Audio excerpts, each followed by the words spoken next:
Hello and welcome to the brand new Overton Audios podcast. My name is Connor Chadwick. And I'm Daniel Patton. And on today's podcast, we'll be talking with Jackie Smith about the Philosophical Doctor reveal. And then I'm talking to James Sutton about Torture Clandestine Part 1. And then lastly, the Toverton SoundCloud exclusive, the behind the scenes into the TT Productions 23 Paternoster Gang episode called Into Insanity. Whoa! That was a mouthful, sir. Yes, it was indeed. It was indeed. So, Dan, as we talked about in previous podcasts, this is the 50th podcast, even though oh my word, even though it's technically episode 53. But nonetheless, we don't talk about the extra special episodes. This is actually the 50th main podcast. We've been doing it for now, how long? That's 4 years. 4 years. 4 glorious long years. 4 years. 4 years. I've aged us gracefully, sir. I've aged us gracefully. Indeed. And it's been fun, but it's good to have a rebrand, isn't it? Because you made these covers a little while ago, and I've had the music sat there for quite a while to get started. But I think it's good. It's good to not have to keep swapping out the faces and having to change it all the time. We can stay a bit more consistent. We have 2 microphones that we record into. That's what the cover shows. And we are also stood outside a black hole. So, you know, it's terrified for our lives. If there's no podcast 51, you'll know the reason why. Yeah. If we ever stop podcasting, you'll know we fell in. So, But this podcast is going to be a little bit different, isn't it, sweet Daniel? Yes, it is a bit more different this week. We've been changing things up slightly and being a bit more reflective, because we've noticed that with the Overton Audios and general Prism audiences, things are a bit different now. People aren't quick to comment as they used to be. So when we would do the comments reading, we'd not only just be reading comments for the first 3 episodes out of a 4-episode volume, because we'd be recording these in advance, but we would also be reading out I suppose recently we've had actually very quick comments readings. There have only been 1 comment or no comments, and then after the podcast, throughout that month leading on, I will get 2 or 3 more comments on those same videos. So we've decided to skip the comments reading this month. Controversial. And what we're going to do instead is we're going to shift the comments reading by a month. So Torture Clandestine Part 1 has come out. Yes, it is, because we're recording this very last minute. They are actually all out. Yes. But because of Comic-Con last weekend, a lot of people were there, so not a lot of people were able to watch or comment or just generally interact. So what we'll do is we'll be reading the comments for Torture Clandestine Part 1 next month's podcast, and we will instead be 1 month out of the recent releases. This isn't us trying to fall behind. I think it's us keeping up with the audience, because people jump around and watch so many different things, and we make such frequent content that it's sometimes difficult to catch up.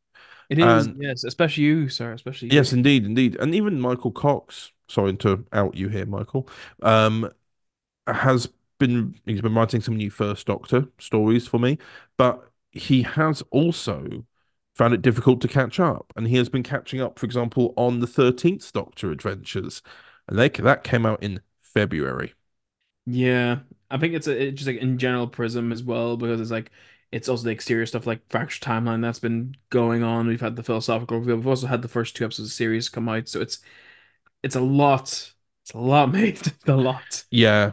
Yeah, so it's about understanding the quantity that we're making, but also that a lot of the people who were watching our stuff and still do have also gone on to make their own things as well. Thus, schedules change, people's lives are different. It was different when we started this podcast because we were during lockdowns for COVID. So as a result, people were around all the time to watch. And over the past year, I'd say that's where things have really opened up again. Yeah. Last year and a bit, and we can see now that it's almost like kind of what I've seen in the news recently, like where local businesses who have scaled up because of COVID, making them a lot of money, have then realized it wasn't such a good idea to do that now that we're in the current crisis that we're in. Yeah. We're not luckily having any financial issues, but we're just noticing that the comments themselves are taking longer to come in, which is fine. We're just adjusting it to there. So as a result, in this podcast, you're only going to hear us in the intro and the outro, Oh, yeah. because there's no thing in the middle. Instead, you're going to hear literally in the order that we announced it. You're going to hear myself and Daniel talking to Jackie Smith about the philosophical Doctor reveal that happened last week. Um, we are then going to be talking with James Sutton about Torture Clandestine, but they're all going to happen one after the other. Now, obviously, for those who may not be aware, there is a chapter selection in the description of the video. So feel free to use that if there are certain things you don't want to listen to, but preferably I'd like you to listen to it all. Yeah, that is the preferred thing I'd like. But nonetheless, we're all about giving people choice here, Daniel. We'll give people the choice to listen Yes. because we are It the upset us new, if he didn't. yeah, we are the new and improved Overton Audio's podcast. Yes. As a new era for Prism begins, so does the podcast. Oh. Well, that's the thing. We mention it. Yeah, exactly. We mention it in actually the segment with Jackie. We mentioned about how things are turning to a new era. Us old people are leaving, and the new youth are taking over. What have I started doing? I don't know. What you doing? Should we just cut to the podcast section with Jackie? Yes, let's do that. All right, cut to our section with Jackie, the philosophical doctor themselves.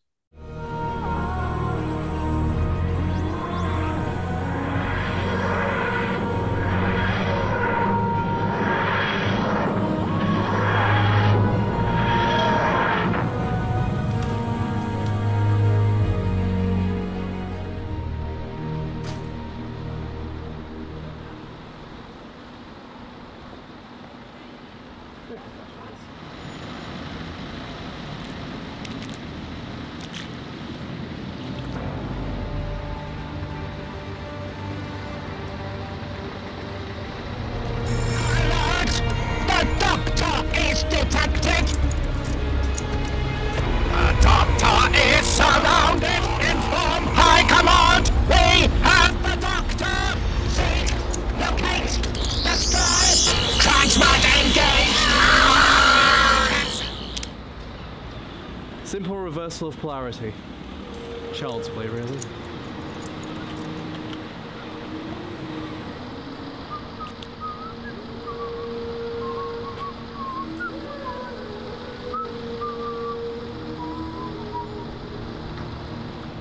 It's often said that those who seek out evil shall find it.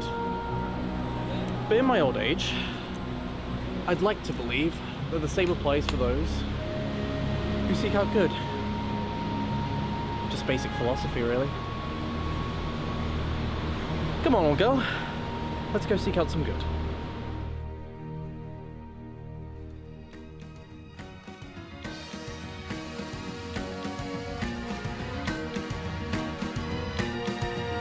Hello, my name's Smith, Jackie Smith, and in case it wasn't already obvious, I'm the Doctor.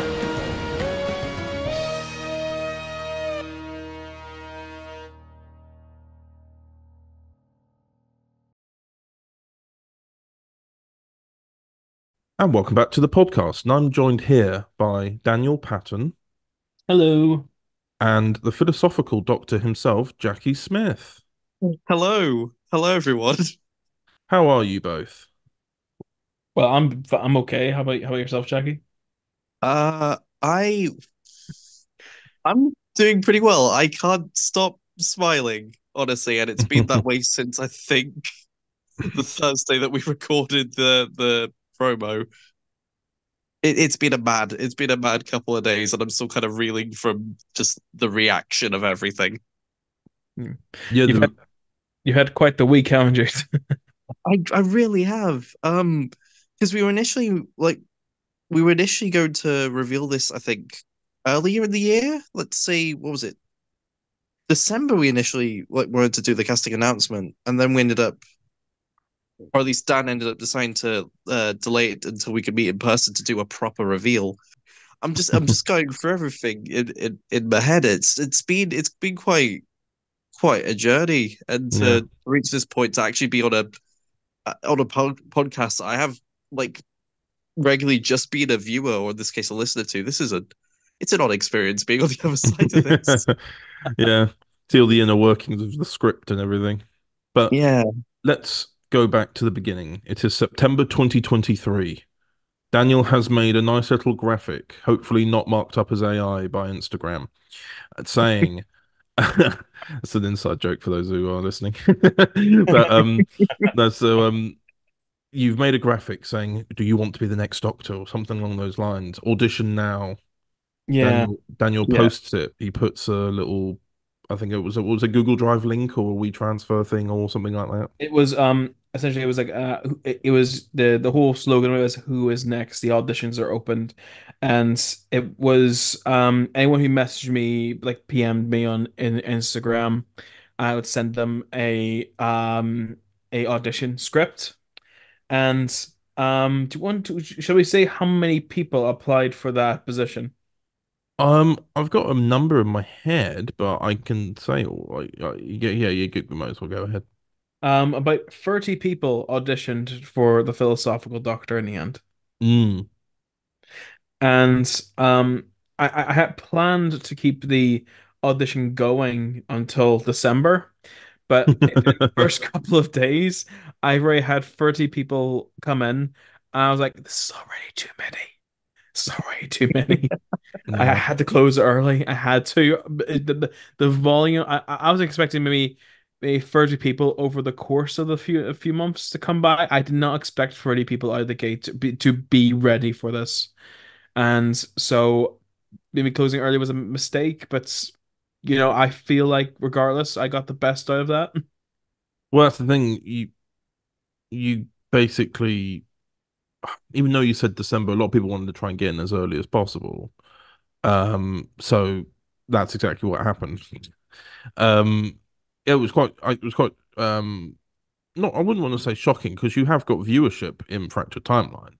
Um, Yeah. when even when you look at the when you even look when you look at the viewership there and you look at the amount of fans who are watching it, who also make their own fan content as well, or who are just within the fandom, um, there's you've you've got that viewership. So 30 is still just a tip of the iceberg of the amount of viewership you have. It just seems huge, doesn't it, really? Yeah, you forget about the viewership in some cases, to be honest, and I just presume like maybe like a niche amount of people might want to come forward and try for it, but yeah, Yeah, but but it was interesting because I'll tell you this.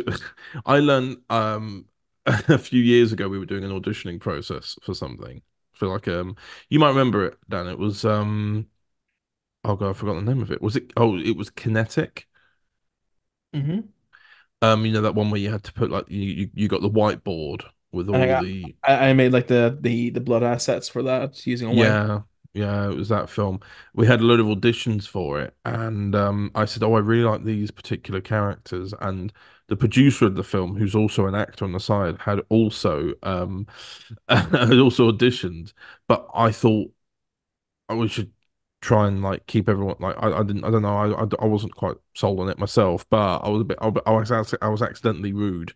It was because we all went to a Weatherspoons to watch all the auditions and have a bit of lunch, and I then said, "Oh, I really like the X person."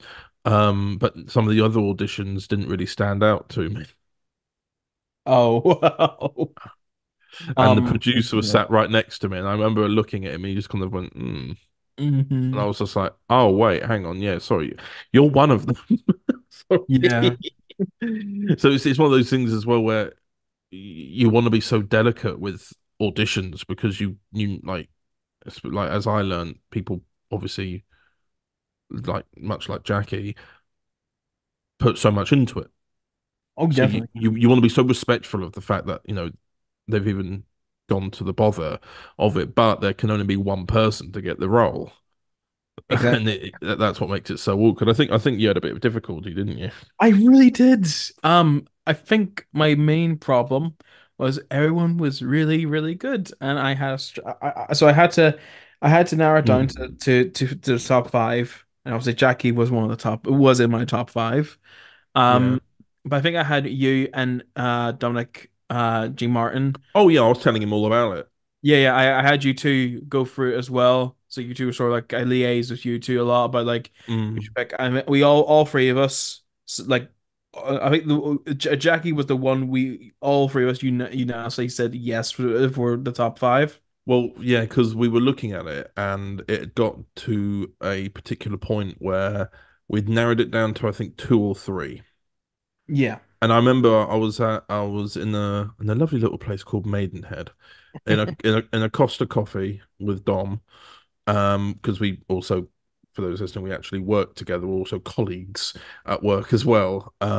So we were sat there on a break, and I showed him Jackie's audition, and he just went, "Cast him, like you've got to." And Dom was talking about like he's had it like how he's had little if not brief, but also just like meetings with you at cons and stuff, and has talked about how lovely you are anyway. He said Yeah, generally from a fandom perspective, it's not like because sometimes I mean obviously there's another thing of course which and I'm not going to bring up too much, but there are some, let's say, there were some people who actually auditioned who are known as controversial figures in the fandom Yeah. that we were very mindful of going, do we want the drama with this? Like, but no, Dom had nothing but glowing reviews for you as a person. And then we looked at how you did me and Dom and Dan looked at how you did your audition. I like for me, I don't know. I don't know if Dan, will you ever make the original audition some like public in some way? Only if Jackie wants me to. I mean, I'm more than happy to. I was debating, I think, just after the upload, just after the preview went up and the Q&A went up, because it's on my YouTube account and it's still unlisted. I was debating making that public and just being like, hey, this is the clip that got me this part. Um Hmm. Hmm. Well, uh Because there's something that happens in that audition that the moment you did it, I was like, it's Jackie. yeah, it was the tie. It was the tie. It was a yeah, moment. It was as you were saying that speech and being so meticulous and doing up the tie, making sure it looked presentable, and it was very much a post regen event.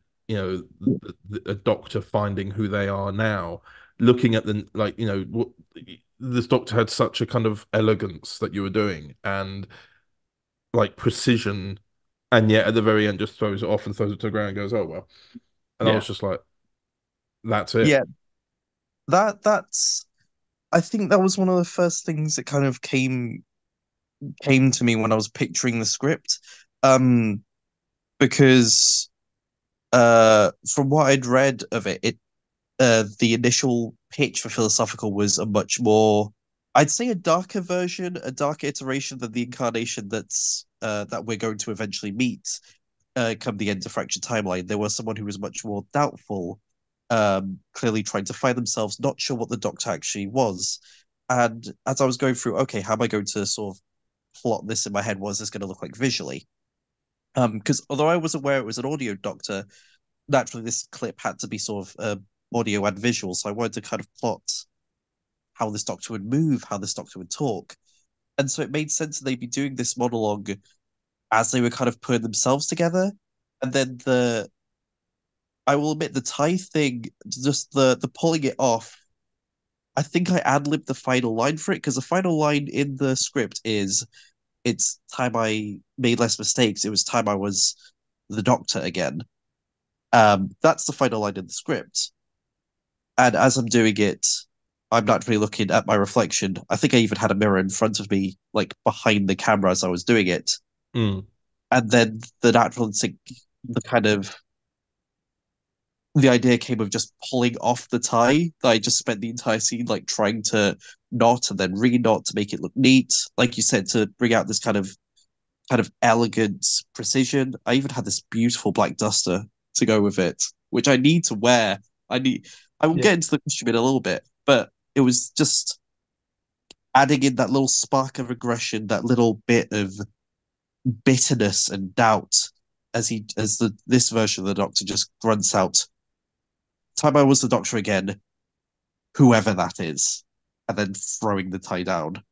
But it works very much for the idea of, like we were saying just before we started even recording this segment, when we were saying about what we're going to talk about, you even got a little bit philosophical about the questions, like about like the sort of like the idea of identity and all those elements, and the Doctor, like especially when you look at what the Irish Doctor's story is, where he was destined to be alone for 300 years in the regeneration era and has tried to make these changes to take control back of his own life. And then in the end, you know, he's now this new Doctor, and now it's all about, right, what now? I'm back in control. Who am I now? Yeah. Yeah. When even before the casting and eventually afterwards, when Dan told me I got the part, one of the things I was always trying to keep in the back of my head is what came before this incarnation. Because I got to be honest, after revisiting a lot of Uncharted Past, revisiting season one and the majority of season two, obviously not with the finale as that's still in production. Please go watch the finale when it comes out. It is everything I've heard about it is you're gonna love it. You're absolutely gonna love it. But I love the Irish Doctor. I love every fan film Doctor I've really consumed, but out of a lot of them, Irish has gone through the ringer. Oh, yes. Losing Nathan, from losing your adopted son to what happens near the end of the Marinus paradox. I won't spoil it because I nearly did the Q&A. Mm-hmm. Yeah, don't worry. Don't worry. I was just After that Q&A, as you're talking about it now, my alarms are going off. It was a lot of fun filming that Q&A. It was. It's so it's like the idea was sort of like make this incarnation a bit more, has a bit more clarity about their lives. They're able to see the full picture of their lives in front of them, because they're not they're not tangled down by grief, they're not tangled down by mystery, they're not tangled down by destined timelines. They are absolutely free to explore the ins and outs of this incarnation with absolute clarity. I suppose also a big thing as well is the fact that this is the first time for a few hundred years that they haven't had to worry about the regeneration era. Exactly. Like they're not having to wear a dampener. They're not also obviously, because the whole point of the regeneration era was that it made the Doctor mortal because he was in a state of regeneration. So he's no longer mortal. He has got, like you say, he's got his freedom. He's the way I've always seen it, and it's something that I want to potentially incorporate into a future story with philosophical, is Irish as we see him in Fractured Timeline is kind of a Schrodinger's cat sort of incarnation. I will explain it. I know it sounds kind of daft just saying it like that, but he's in this constant state of um being both himself and whoever he's going to be next. He's neither like solidly him. Well, we do see him as Irish, and obviously the persona hasn't changed at all, despite the error. Uh, he is at a point where at any moment, just click, the regeneration could change, and he could become who we eventually see in philosophical. But also, um, without going into too much detail, the things that make philosophical the Doctor they are events that haven't happened yet to Irish. Mm. So from where they are at the start of Fractured, right at the end of Uncharted Past, to where they are now currently, they are in this kind of purgatory stasis where they can't really move ahead. And they can't really look back because there's too much. There's the past for Irish is kind of constantly weighing on them, Mm. which I suppose in a way is kind of symbolized by the error. They can't quite be able to physically and thus mentally move on and move out of this stage of their life. They're still carrying the face of the father that raised and sadly for him, uh, although I'd argue otherwise, but he'd definitely say he did let down Nathan Chase. It's it's a face that's associated itself with grief and with loss and with a kind of powerlessness. Um, so to go from that to the point the philosophical is at in their story, that's that's a really fascinating thing to keep kind of in the back of your head and to kind of think, okay, this is what this doctor has kind of carried, this is what they're letting go. How do they move on from that? Yeah, Yeah. Yeah. and that's why That was very well worded. I'm I saying never thought of Irish that way before. you can see why I cast him. Yeah. Um, but yeah, it was interesting as well. Like as Jackie pointed out earlier, we were going to announce philosophical at New Year's Eve, I believe we set the day at. Mm. Yeah. But we were just a few things came to me in mind, mainly just that we had no photos to use, we had no videos, um, and also we were coming off the 60th anniversary, not just for the show, but the Overton one. But the Prism 60th brought in three new doctors. I Mm. It felt brought that in Alacrity, Elusive, and Frontier. this person knows their stuff. Mm. But it's we were coming in at a point where Prism had just had this massive shift from where we had, I think the only we had Norvin Young, um, and we had Bond, we had your we had Cravat and Irish, but everything else Mhm. was still not was still up in the air. And then Yeah. during, but so the 60th changed so much, changed the landscape of Prism. I think we needed to let the dust settle before we introduced philosophical into the mix as well. No, that's fair. That's fair. That's why I've sort of taken in sort of like maybe halfway across the year. That's when we'll introduce philosophical into the mix once the dust had settled. Yeah, and also I suppose you want to introduce both Jackie and the the philosophical doctor, Yeah. Yeah. because it wouldn't. I think the way that it's been done here is a lot better because it has the effect of introducing the character and the person playing the character. Yeah. Yeah. But It means that you're meeting both. Like, you've got the reveal and then you've got the Q&A, because you got to think about when I suppose it would be I suppose you could have done the equivalent of what they did with Matt Smith, which was to just do the confidential and show some concepts. But with this, it was something like where with Alacrity, and with Alacrity, bit different because it was literally a full post regeneration. But with Frontier and Elusive, we actually cast Dom as Frontier about a year and a half prior. Yeah. mm, We went through so many different looks because we wanted to differentiate him from obviously from him being the Purple Doctor. So we went through all these different looks. We've got the look of him in the Frontier coat, but with his hair as it does usually look for the Purple Doctor, and wearing different glasses and stuff, and realizing the silhouette is too similar. So why don't we do this instead? And like putting his hair down, so it worked in the end. And then with Elusive, it was quite similar because um with with with Christina, she's pretty much happy with anything.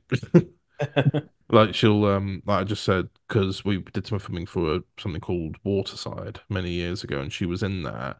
She wore this blue coat and black turtleneck, and I went, no, no, actually, I like that. I know that, I'm technically probably stealing the turtleneck idea off of Aiden there, but it just worked. And I said to her, "Does this work for you?" Because those photos aren't of her recently; they're of her from 2018. Yeah. I need to meet. I have said to her that we need to meet up and get like photos in those variants and get variant costumes, because at the moment we're not going to be doing anything with Elusive until Cravat has gone. I was very much like, Cravat's been around for so long that I'm like, if you introduce the one after him, I want it to be something where you feel the change. Yeah.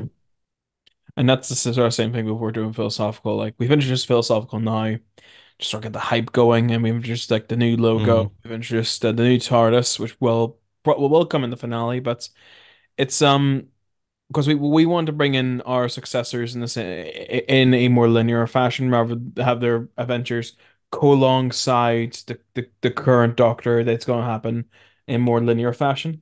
God, imagine if we actually did that with every Prism Doctor. We would not be here. No, Irish and Cravat wouldn't have started yet.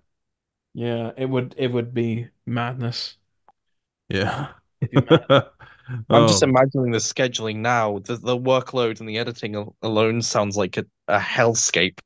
Mm, thing is, I reckon if I were to take a rough guess, I reckon if we were to work that around and in like, replace every Doctor's volumes with just one Doctor to show them in linear fashion, I reckon we'd be starting Alacrity now anyway, yeah. because you look at how much Northern has, which is 3 volumes, and then Young has had Chronicles and Adventures, and then well, we've got like, we had plans for the Blonde Doctor stuff anyway, so that was about 5 volumes, I think.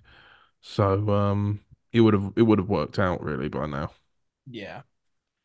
God. So, but still, it would be a very long wait if we were to do it linearly properly. Yes, indeed, indeed. So Jackie, Hi. how did you get into Doctor Who? Um, I got into Doctor Who because of a northern fella in a leather jacket grabbing a blonde teenage girl's hand as she's about to get attacked by Shop with no dummies and saying, "Run." I was 4 years Fair. old. It was a TV show that my dad briefly remembered seeing in the 60s. Now, my late father, he passed away just last year. Mm. Um, it's nothing like major tragic. He was 90, but at the time he was, because this was what, 20 years ago? Oh God, this was 20 years ago. So he was about in his like 70s, 60s. So he remembered seeing Doctor Who on and off with his other kids. Um, and he just thought it'd Oh, be a fun thing to just tune back into since it'd been gone for oh so wow. long.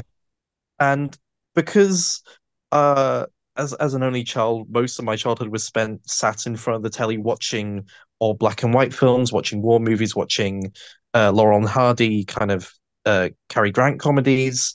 I was perfectly happy to sit there on a Saturday night with my tea and just watch on one of those like CRT monitors. I don't know if people remember when TVs had a properly large back end like a bee's. Oh yeah. And I was parked there, and then I like saw the title sequence and heard this beautiful music and saw this strange little blue box whiz past. I will admit my story is not a unique one. I think for an entire generation of children in March of 2005, that was the turning point that decided whether or not they'd be a sociable person growing up. Um, Yeah. Yeah. and and for me that started fascination, and then I saw the monsters in End of the World next week, and then I saw Ghosts with Charles Dickens and had nightmares for like a week and a half. I have Oh so wow. much, so many vivid memories of the first new series of Doctor Who. Um, I, I, it's, it's not my favorite, oddly enough. My favorite one, I think the one that really got me into it, because I think I was old enough to properly understand uh virtual fluency, as it were, and to properly be a part of like this Doctor Who social media scene. I say part of it, mostly just as an observer. Mm. Um, was watching Matt Smith's first season. Like watching series 5 in 2010 felt like a proper, oh God, this is Doctor Who now. This is what Doctor Who can be. This is what Doctor Who should be. Mm. And then from that point on, I've gone on and off with certain hyperfixations. On and off with things like, say, James Bond, with Star Trek, Star Wars, even with slightly more niche things like the Japanese superhero franchises Kamen Rider and Ultraman. I have a thing for like long running science fictiony based franchises with main characters that change. If it's not an alien who time travels and like changes from actor to actor, it's some Japanese fella using a weird buzzy light up thing to turn into a giant silver space alien with Scotch egg eyes to fight giant Godzilla knockoffs. Um, Out of context, that's going to sound mad, but for the people who know me, that will probably still sound mad. But I think you get the gist. So, out of everything from the ages 4 to nearly 24, Doctor Who has been my constant. It's been occasionally my albatross, but always my halo, right above, pretty much informing almost everything about the kind of person I've grown up to be. In fact, there's an interesting thing that one of my old friends from high school picked up, which is that while I was in high school, my run, this is going to Oh. sound stupid, but my run seemed to copy whoever was the Doctor at the time. So, like David Tennant's run was quite like proper and athletic and really quick and quite Yeah. dramatic. And then Matt was a little bit more gangly, but that's had that similar dramatas to it. And then Capaldi comes in, runs like a penguin with his arse on fire, and that's I didn't realize it at first, and then Whitaker happened, and suddenly I realized I'm flinging my arms about anytime I need to run for the bus. I don't know. Maybe with Chuti, like in the role now with Chuti Gatwa, the lovely Chuti Gatwa in the role, maybe I might be more inclined to actually start exercising and working out. Not to like improve my image, but just so I can copy his movements and runs. Yeah, he's very like, yeah, because I would always, when I was a kid, I would always look back to, because I've been making fan films since I was 12, which was like what, 2007. Um, and I'd always end up copying the Doctor a little bit. Like I'd wear my school blazer. You'd have the Um, school blazer and the tie, like the suit and stuff. I remember, I think I saw some of those back in like 2008, 2009. sorry, what? Um, Please, no, don't do this to me. I don't need, no, I've forgotten them. there's I no love this escape. 'cause Your albatross has returned. I love this because usually Chad has to explain, but now you have been confronted with someone who actually has been there. All of them moved on. All the viewers were supposed to move on. Not this That's what, one. Oh my God. the generations are meant to go. No. No, but no, I'd wear my like a sort of we had like this magenta kind of purpley school blazer. And then I'd wear different kind of shirts and ties variants because I was trying to because the number one variant I always wanted to see Tennant wear, but he so rarely wore was his Impossible Planet Satan pit variant. Oh, that was a lovely one. It's the Yeah. one he always wore whenever he put like the spacesuit on, I think, or when he Or turned it briefly human. turned it into Human Nature, wasn't it? Yeah, he wore it in Human Nature for that one scene and then It's wore it the at the frozen end. costume. Yeah, and then he wore it at the end of episode 9. And then there was another one that I really wished he'd worn more, which was the Voyage of the Damned purple variant. And I was like, oh, that's a shame. And then he did wear it for the library episode, so I was quite happy in the end. But there's always a lot of unsung. I always find sometimes the unsung variants of the Doctor's costume are sometimes the best ones for me. Um, it's funny because I think actually, as of recording this, the next episode, Doctor Who, that's due out is Dot and Bubble, and that will feature Shooty in his reveal costume. We Yeah, had to wait nearly like halfway through the season to see Five the out of eight costume. episodes, yeah. Yeah, the costume that they. It's weird they didn't introduce him with the leather coat and the capital polo from Well, Madcap no, Henry. I when Doctor Unleashed explained it, because episode four, which was 73 yards, that was shot first because they had to start filming Doctor Who, but Shooty was still filming Sex Education, so he showed up because they were luckily, filming Sex Education in Wales at the time. He was able to get one day off the schedule to pop in to film that scene for 73 yards. yeah. Um, Oh, that's why he's in it. Like I worked out the maths because I've got nothing better to do. He's in 73 yards for 2 minutes and 32 seconds. oh God. He's And that's literally technically he's only in that. that's his debut, as it were, in his first season. Yeah, Shooty was filming Barbie in July 2022. So they were filming it part of it in the UK. So he was able to then finish filming Barbie and then go literally straight to set for 3 days to film The Giggle, and then he went immediately on to film Sex Education, and which he was until around kind of early 2023. Which is then they filmed this episode in December, just before Christmas, so that Millie could get into the role. But you look at 73 yards and you do not think that's her first episode. No, No. she And really carries it. and yeah, but that's the thing. That's her debut as the character, and she's not got the Doctor to work off of. And I almost think that's kind of interesting because she has the opportunity to build the character up without having to be like wow aliens just yet. Like she gets to have a bit of it's a bit of a what she goes through obviously is supernatural, but a lot of the things she has to do are actually based in some sort of domestic sort of setting. Yeah, And it builds up her as a person rather than her as just the kind of companion role of being the one to bounce off exposition off of. yeah, exactly. And considering that obviously her background, and I think this works to her strength, her background is being in I think it was Coronation Street in soap opera. Um, I think those skills of having to build up a believable personality in a fictional world that's based on our reality, that story helped because then Dot and Bubble was the first episode that Shooty ever filmed. That's why their reveal costumes are episode five because they shot episode five first. Because from what it looks like they're just on a screen the whole time. They're just in front of a green screen. In Mm, fairness, I'm not sure how it's going to work having going from one Doctor Light episode to one slightly less Doctor Light episodes. that's But exactly what me and a friend were saying. We were like, "This is a bit. Oh, if you're gonna have a Doctor Light episode, then you're gonna have a Doctor and Companion Light story.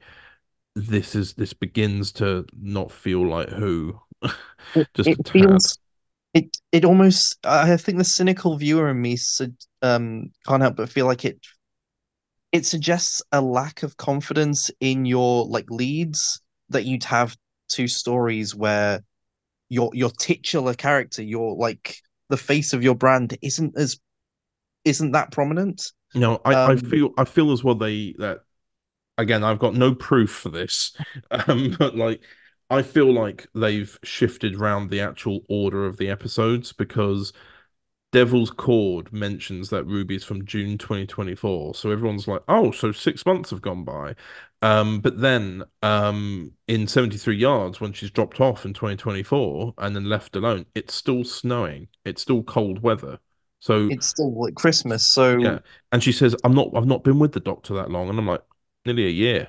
That's quite lengthy. Like Rose was with the doctor for two, like because obviously with what Russell would do there is he'd keep it concurrent, wouldn't he, with the show, so Yeah. that the show and the timeline. So when we'd be introduced to a character, like for example, when we introduced to Martha, that is actually said to be March 2008 because he pushed it by a year, yeah. and then the finale happens in the summer of that year. It's like it. it's concurrent. It's almost like we're watching their weekly adventures parallel with our own lives. Yeah. Here it's a bit different, but I feel like Devil's Cord was probably meant to be something like episode 5 or 6. Um, and that they were probably looking at like 73 yards and Dot and Bubble being like maybe episodes 3 and 4. It makes it. I'm wondering if the scheduling for it was changed, like behind the scenes, based on what they thought might sell better. Because Yeah, obviously, Space Babies is clearly meant to be sort of the pilot for this era. Whether yeah, or not you it's a can't successful pilot is you can't anyone's really guess. But move. Yeah, you can't move Space Babies. It's so specifically connected Yeah. to Church from Ruby Road. But I wouldn't be surprised because it's a 2 episode premiere they had for Disney Plus. I wouldn't be surprised if they went, no, we want Devil's Cord as part of the 2 we episode want premiere. the 60s one with the retro costumes and the big singing number at the end. Yeah, because it has a result now, and it's really this is what bugs me. We haven't been in the TARDIS interior now for a couple of weeks. Yeah, it feels 73 a year. bit like a it feels a bit like a waste of budget having all that space and not Yeah. really using it. But then you watch the beginning of Devil's Cord where they're just hanging out in the TARDIS, and I'm like, this was later. This was Yeah, later in the series. Like the fact that she know, like, I mean, I'm not trying to be critical of it because I do love this series. It's just I'm noticing things like when Ruby goes and grabs the tray off the woman to disguise herself into the yeah, scenario. I'm like, it's a bit early on for you to be deciding to do that. yeah. We've missed out on some crucial kind of doctor companion relationship building. It's the kind of it's like the stories that you get in say series 3 with like the Shakespeare Code and Daleks in Manhattan. You need these stories to build up what kind of dynamic this doctor and this companion have. So say New Earth Tooth and Claw School Reunion, it builds Ten Roses budding romance. In series 3, those stories build up Ten being a sad little bugger and Martha being, someone who has like in love with the Doctor but doesn't have that reciprocated. I just watched Fires of Pompeii just earlier today Mm. before this podcast. And that's a key episode in building the relationship between the Doctor and Donna, because even though they've already met, like they've had 2 adventures together with the Runaway Bride and Partners in Crime, Mm. they're still they still don't quite know each other the way that they do by the time we get to say Stolen Earth or by the time we get to Silence in the Library. So you Mm. need a story like that where it's you can establish what lengths they're willing to go to help each other or how they bounce off each other. Now they got lucky with series 14. I'm not calling it series 1 on basic principle. They got lucky that Chuty and Millie have such good chemistry. But just Yeah. because Chuty and Millie have the chemistry doesn't mean that 15 and Ruby have that outright. Well, They that's do that's the thing. visually. I sort of sat there and thought, am I old now? And the reason I thought that Um, was because I do not think that there would be anything wrong with having what we had with RTD1's era, where you had one episode dedicated to the companion in the future and another episode dedicated to the past. that Um, worked. I That loved was that. a formula that worked Yeah, because it whereas puts them whereas in we different then contexts. whereas in Space Babies we went prehistoric and then we went straight to the future. But then when she goes to Devil's Cord, she's not really phased about the fact that we've traveled in time. She's gone, oh my God, the Beatles. And it's like, yeah, but you're in 1963. You're actually like, it's not like you've just walked out onto it's more connected to your own personal past because you're not just looking at dinosaurs.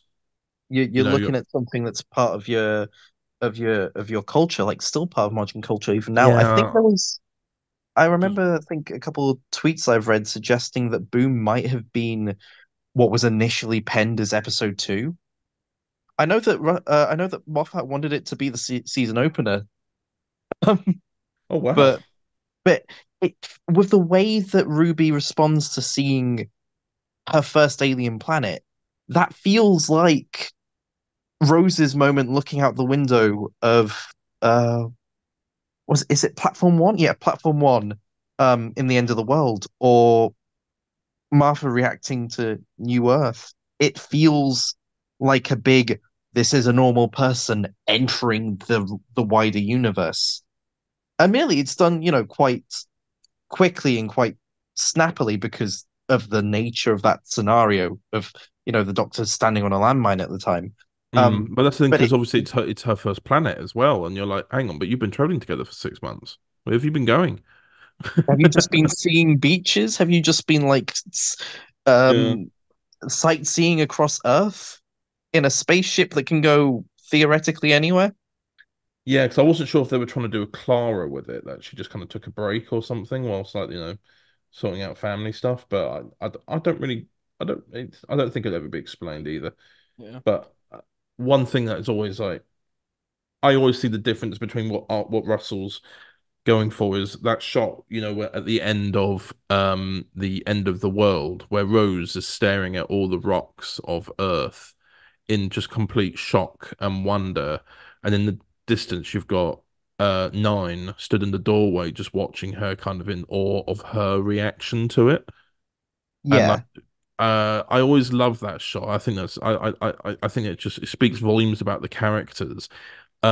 But then of course you've got that mirrored really nicely in Space Babies, where they're both stood alongside one another and they're just having a little hug whilst looking at the view. And I'm like that's the thing, is I can really see now as it's being developed, when they described 15 and Ruby's relationship as two gossiping sisters.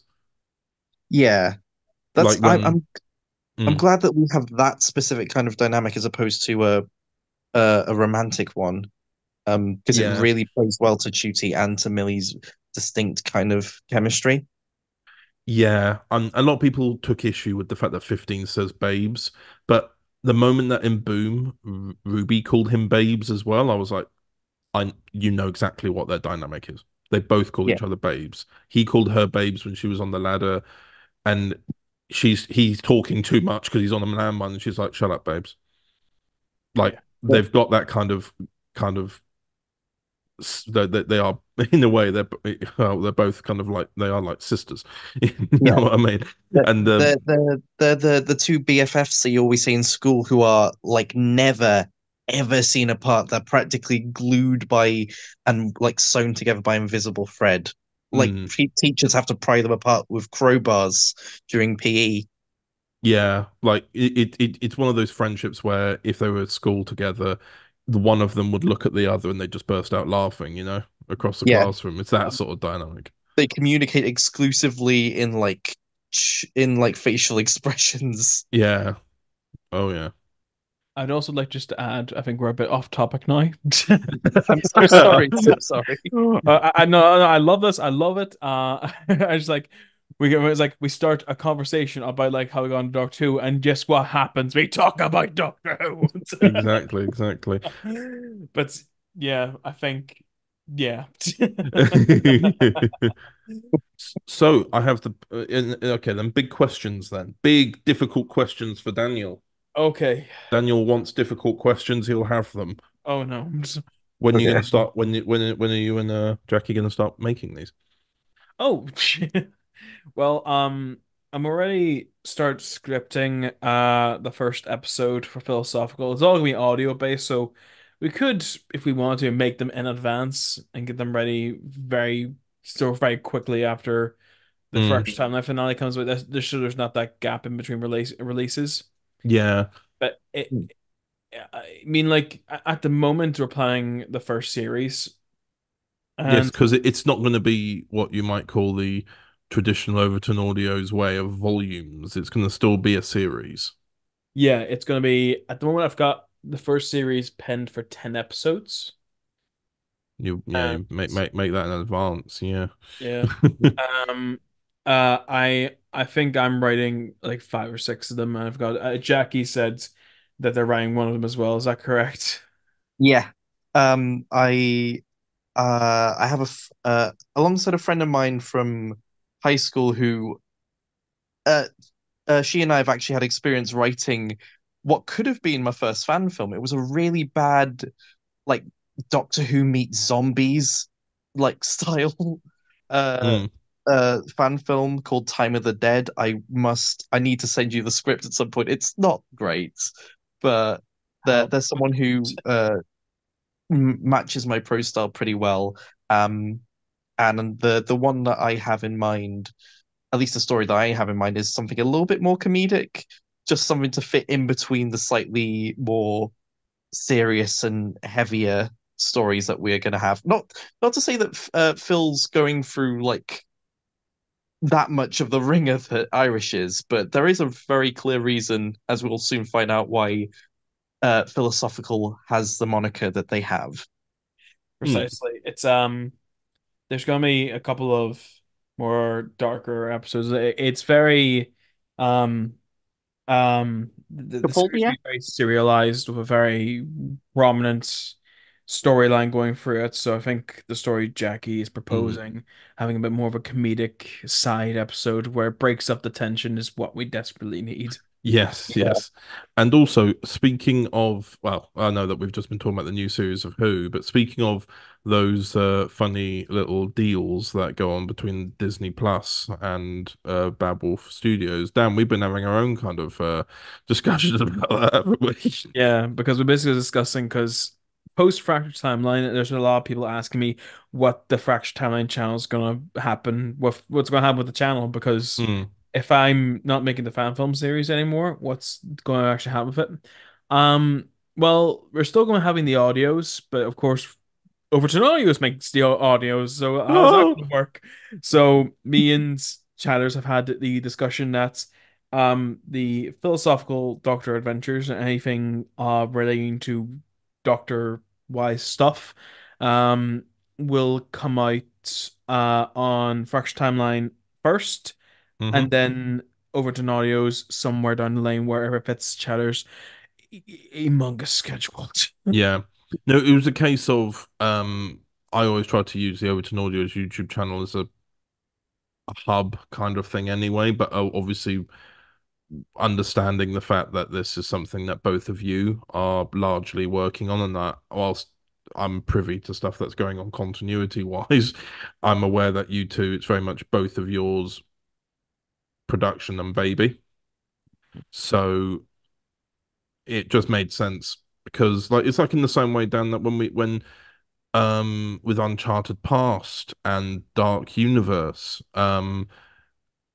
they came out in Overton Audios first, and then I think you uploaded them like 6 months later.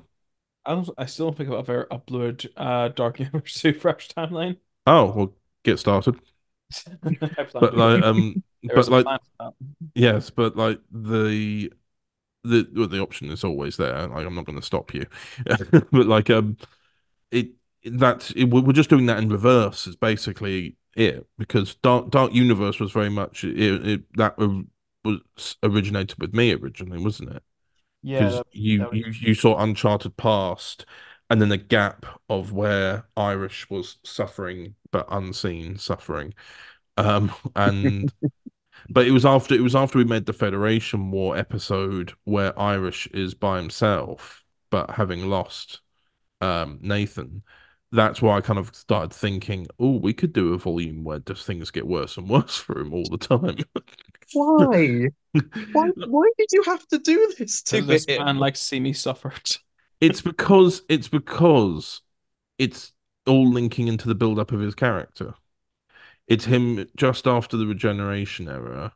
It's but before Maggie, and ultimately it's the worst. It's the lowest grief that he has because you go from at death's door with him crying at the news to going to the grave, and then you cut back to fractured timeline, and some little bit of healing has happened. He's still defined by his loss, but something has happened because he's now just fixing vortex manipulators for fun. Yeah. So I thought with Dark Universe, that's the opportunity for, like, for example, today with me trying to make it to this recording, and also like all the other things going on. Um, The nightmare of work. The yeah, nightmare of the the nightmare commute. of work, trying to plan to do something and then it constantly going wrong, and you're like, this day just isn't for me. For Irish, he just ends up having a set of unlucky events that push him further and further down. And there's this really lovely audio that we did for Dark Universe, which was the Aeronaut, and it wasn't really a threat. It was a story about how the Doctor was feeling. Yeah. And it was just before the big finale where he lost it.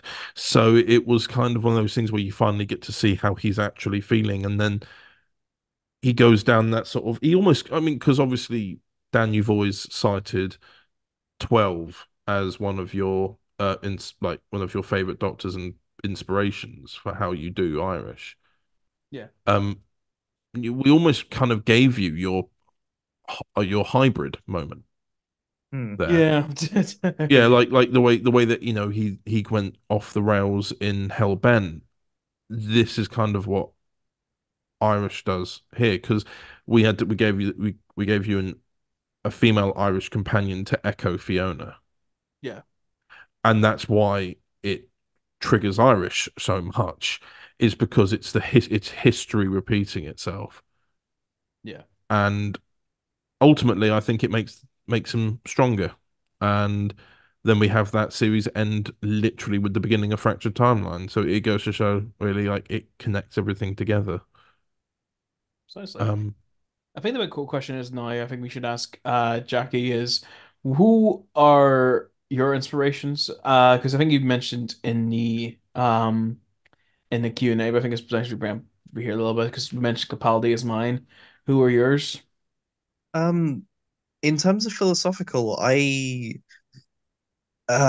tried to keep because I knew that they'd have to fit into Overton's kind of pantheon of other doctors. I knew they had to make sense fitting in between Irish and Cravat. So I tried to find influences that felt like a good in between the kind of darker Capaldi-esque tendencies of Irish and the almost Eighth Doctor-esque kind of Victoriana aesthetic that Cravat presents.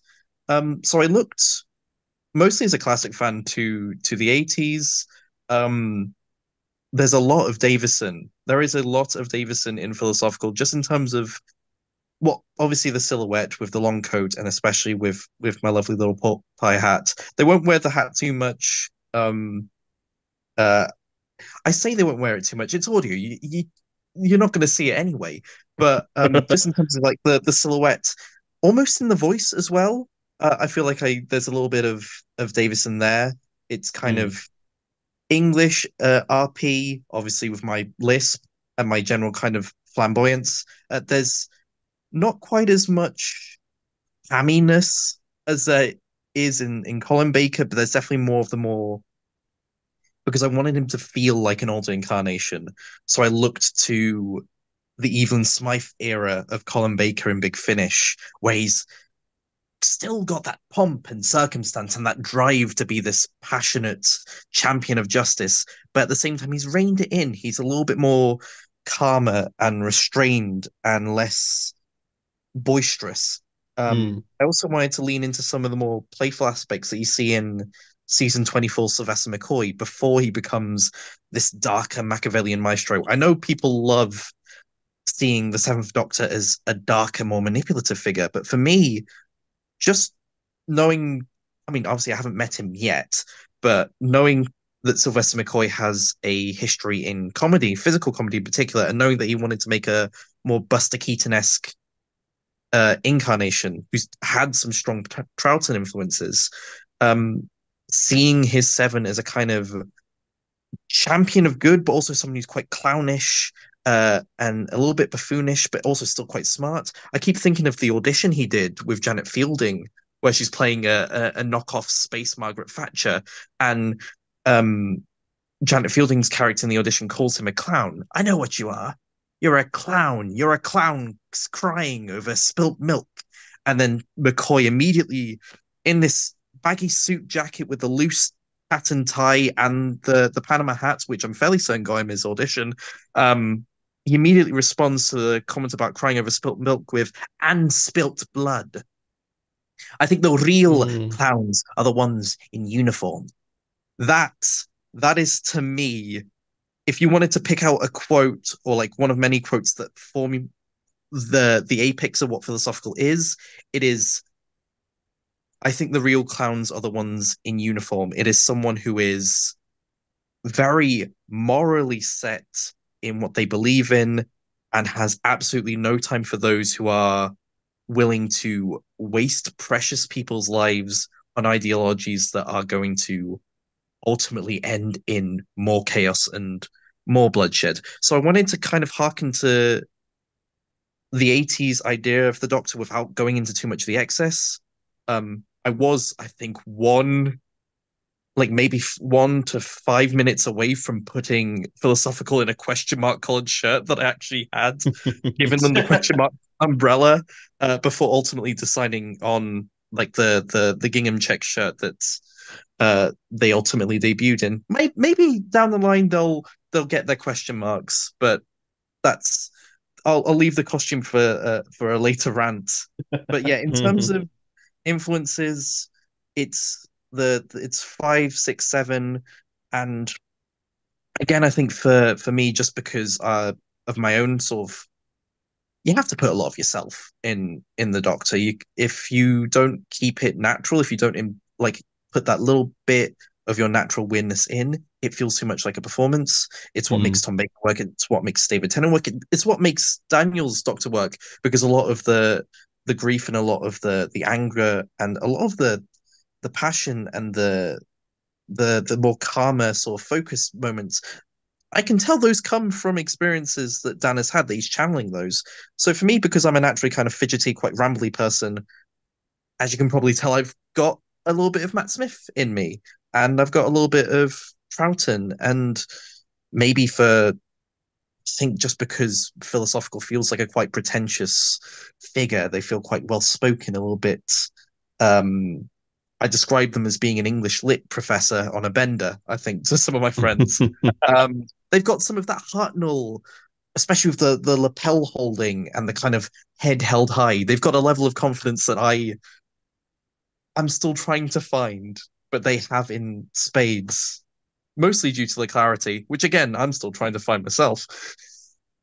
So yeah, they're a lot more classically inspired, which I think fits with Overton. Overton to me has always been sort of the fandom's big finish, and a lot of the Doctors that I've seen, even ones that are like meant to like appear as my age, like Young or Northern, they seem to be leaning into more classic style personas with the way they perform.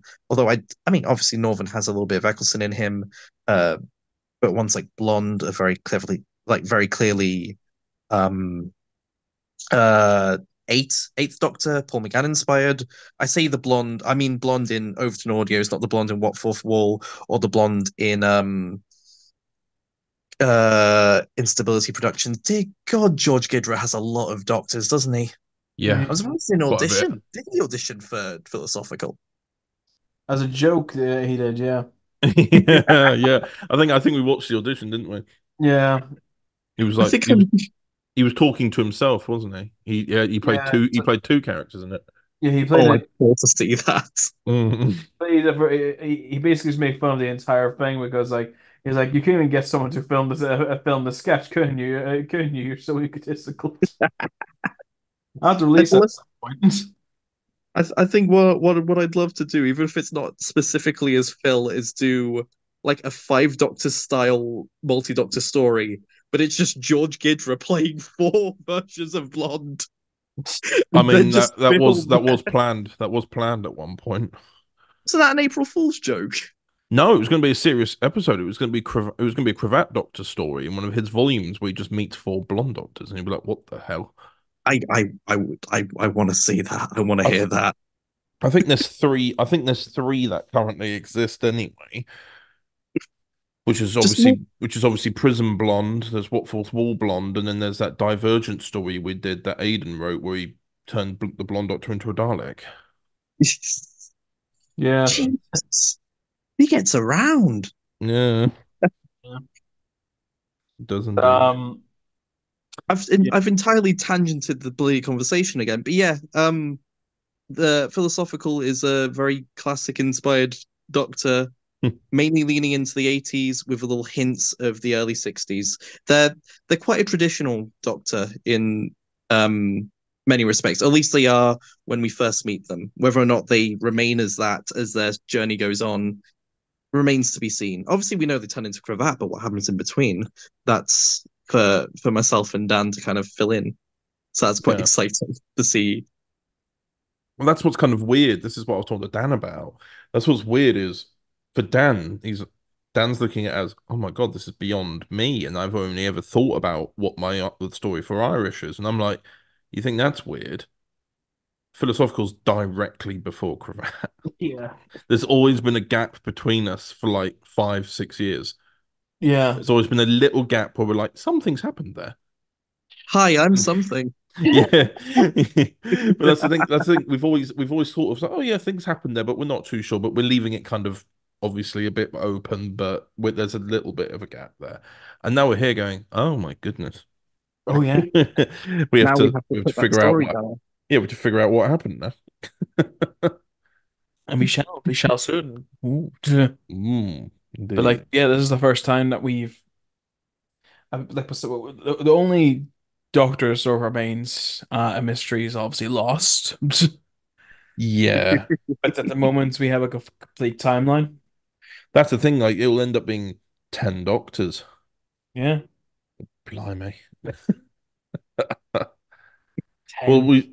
We say 10. We've got 10 Prism Doctors, but then we also do some stories with existing With TT Doctors. Productions. Well, with TT Productions, but also with what the continuity of the show is. Like I do the first Doctor Adventures, but they're what the first Doctor got up to in the Prism timeline. Or obviously we've done stuff with the 13.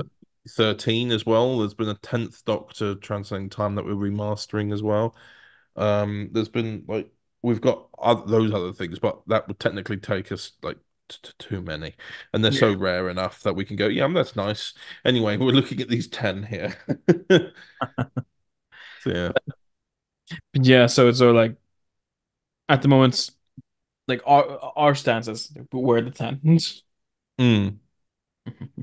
Yeah, exactly. But yeah, is there anything else you both wanted to potentially reveal or discuss about philosophical? Because I don't want to obviously, ask questions that will give it away.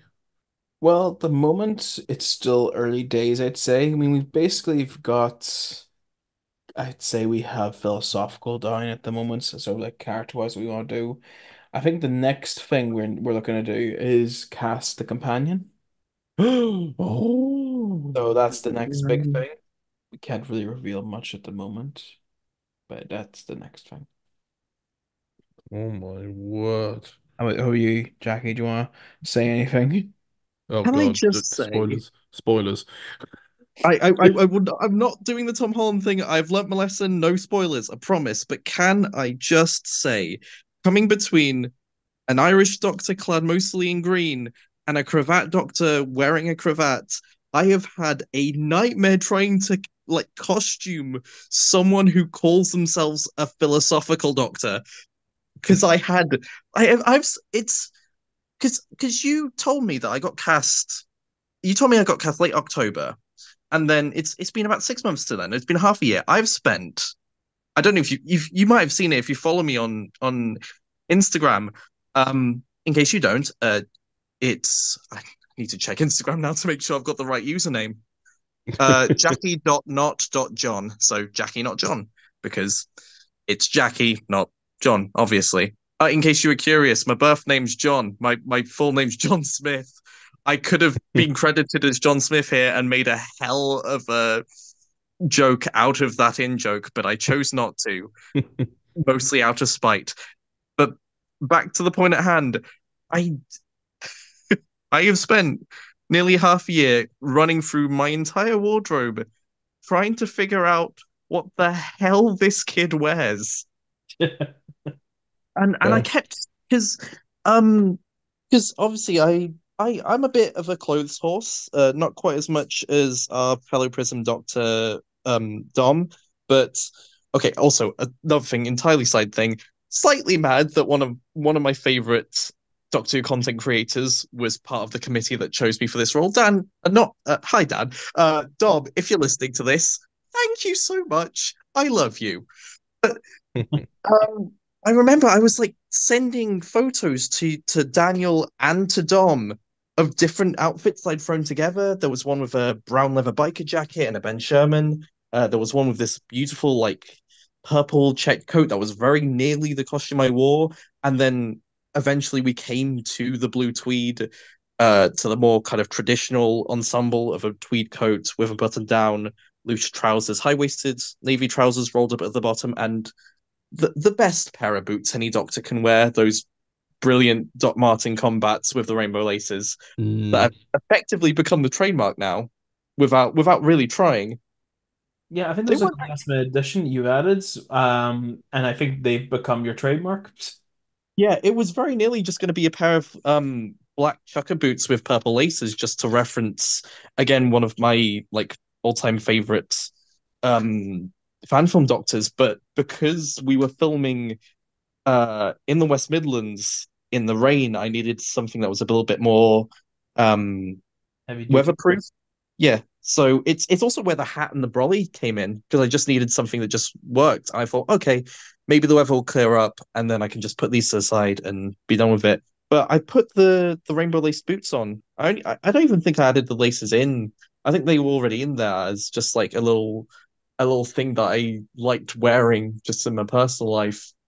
And then with the whole mostly blue ensemble and these rainbow lace boots, philosophical kind of just walked out of my front door without me really trying. Yeah. Um, it was Dan's idea, I think, for the blue tweed coat over the purple checkered one, because you thought it looked more doctory in the end. Yes, I love the blue tweed. The blue tweed. I always felt like it just felt very philosophical to me. I saw this quote from I think it was Andrew Garfield talked about when you're acting in the mirror, and when you look in the mirror and you don't see yourself but you see the character, that's when you know you've got it. Yeah, I And was think it that came to me just before I left, because I spent that previous afternoon um at my dad's house putting the shirt, like putting different shirts with the coat, putting the blue trousers down, wondering if I wanted to go with pattern trousers or keep it plain, wondering if I wanted to add like uh the bracelet, the necklace, etc., etc. And I got to the door just before I was heading to the station, and I looked at myself with the hat and the brolly, and I thought that looks quite McCoy-ish. That really does look quite doctory. And I think just in the back of my head, as I was walking out with it, just kind of twirling the brolly in my hand in my pocket, the idea of how this doctor like would walk and how they'd hold themselves. They're not Mm. quite as a slouching, shrinking Violet, but quite confident, almost sauntering through the streets, not a care in the world, because why would they? They're a lord of time, for God's sake. Um, There is something about dressing up in clothes to intend to like. I remember when I was a kid making these fan films, and when I dress up as the Doctor, and yet somehow leaving the front door, you could then imagine, oh, he's just left the TARDIS, and now I'm the Doctor. it's a weird thing, the power of like the right kind of costume, because Yeah. it changes the way you move, it changes the way you kind of hold yourself. And if you wear like say something that's quite like pristine and pressed or freshly laundered, you don't want to get your hands dirty because you don't want to ruin it. Whereas if you're wearing like rolled up jeans, you got your jacket sleeves rolled up and scruffy boots, it shows that you're ready to kind of like take on whatever's ahead of you. You're allowed to kind of relax. Mm, Um, yeah. I think with the current costume we've got for this, what I'm deciding is a season one variant, because I do want to add more variants as we go along. Like I said, I'm a bit of a clothes horse, so I just want to dress up dress up my doctor in as much as I can. I don't know if I can get away with putting them in a kilt, but I might as well put them in a skirt at some point. There's a story I can write there. Um, I think we've found something that doesn't look too buttoned up, that doesn't look too restrictive, but also doesn't look too casual. Um, he's got like the checkered button down that you'd see on pretty much any English teacher you'd meet, but it's like unbuttoned, nearly down to halfway down his chest. He's got the checkered, almost frock coat style, three-quarter length tweed with like a little puffed out paisley handkerchief and that cat pin. The cat pin is my own little personal touch. It makes it. I feel a bit like I'm dressing up how Colin Baker would have dressed the Sixth Doctor now if he was in his 30s and he'd got cast. It feels Yeah. quite Sixth Doctor esque in a very kind of subtle way. And then we've got the little bit of Matt in. We've got a little bit of Matt Smith in the way the trousers are rolled up. They're quite loose fitting as opposed to being quite skinny. Mostly because I wanted to keep the silhouette. I wanted to keep the silhouette quite distinctive as a kind of a straight lines. Um, Not really to give it a sense of androgyny, although that does help, but also to kind of invoke that sense of early 20th century tailoring, because tailoring and like menswear in the 20s and 30s was quite loose as opposed to it is now, where it's still quite slim fitting. I say now, 2020s fashion tends to lean more towards 90s sensibilities with looser fits, but that's neither here nor there. And then, of course, finally, the combat boots, which really shouldn't go with the coat, but reflect someone who is, always ready to run or to climb or to jump or to get into a scrap, get into adventures. They're not polished or pristine. They're boots for work. This is a doctor who's out on their own personal mission, their own personal crusade, and they're not really going about worrying if they get dirty. Because another thing for me too is that because everything's quite simple, as it were, aside from the coat, it's easy to kind of replace should anything go wrong. So I can imagine Phil like tossing the coat to his companion to dive into a creek or to delve into some machinery and not really minding that he's got mud or grease or something on his clothes because it's replaceable. It's just stuff at the end. What matters is the people, not the things that those people own, regardless of sentimental value. He would probably kick off if he lost the coat though, because it's a beautiful one. It is a very nice coat. But yes, we are very excited as well for the future. Yes, indeed. I think I can say my future is in safe hands. Oh, God, you said it. Of course, I have God. to say it. He said a similar thing in Birmingham, and I had the sudden realization that this was a thing that was happening. That Yeah. one of the doctors that I'd been watching since what was it? You appeared in that 50th anniversary fan film in 2013, 2014. So someone I've been following for nearly 10 years now is now handing over the reins of effectively their fan series to me.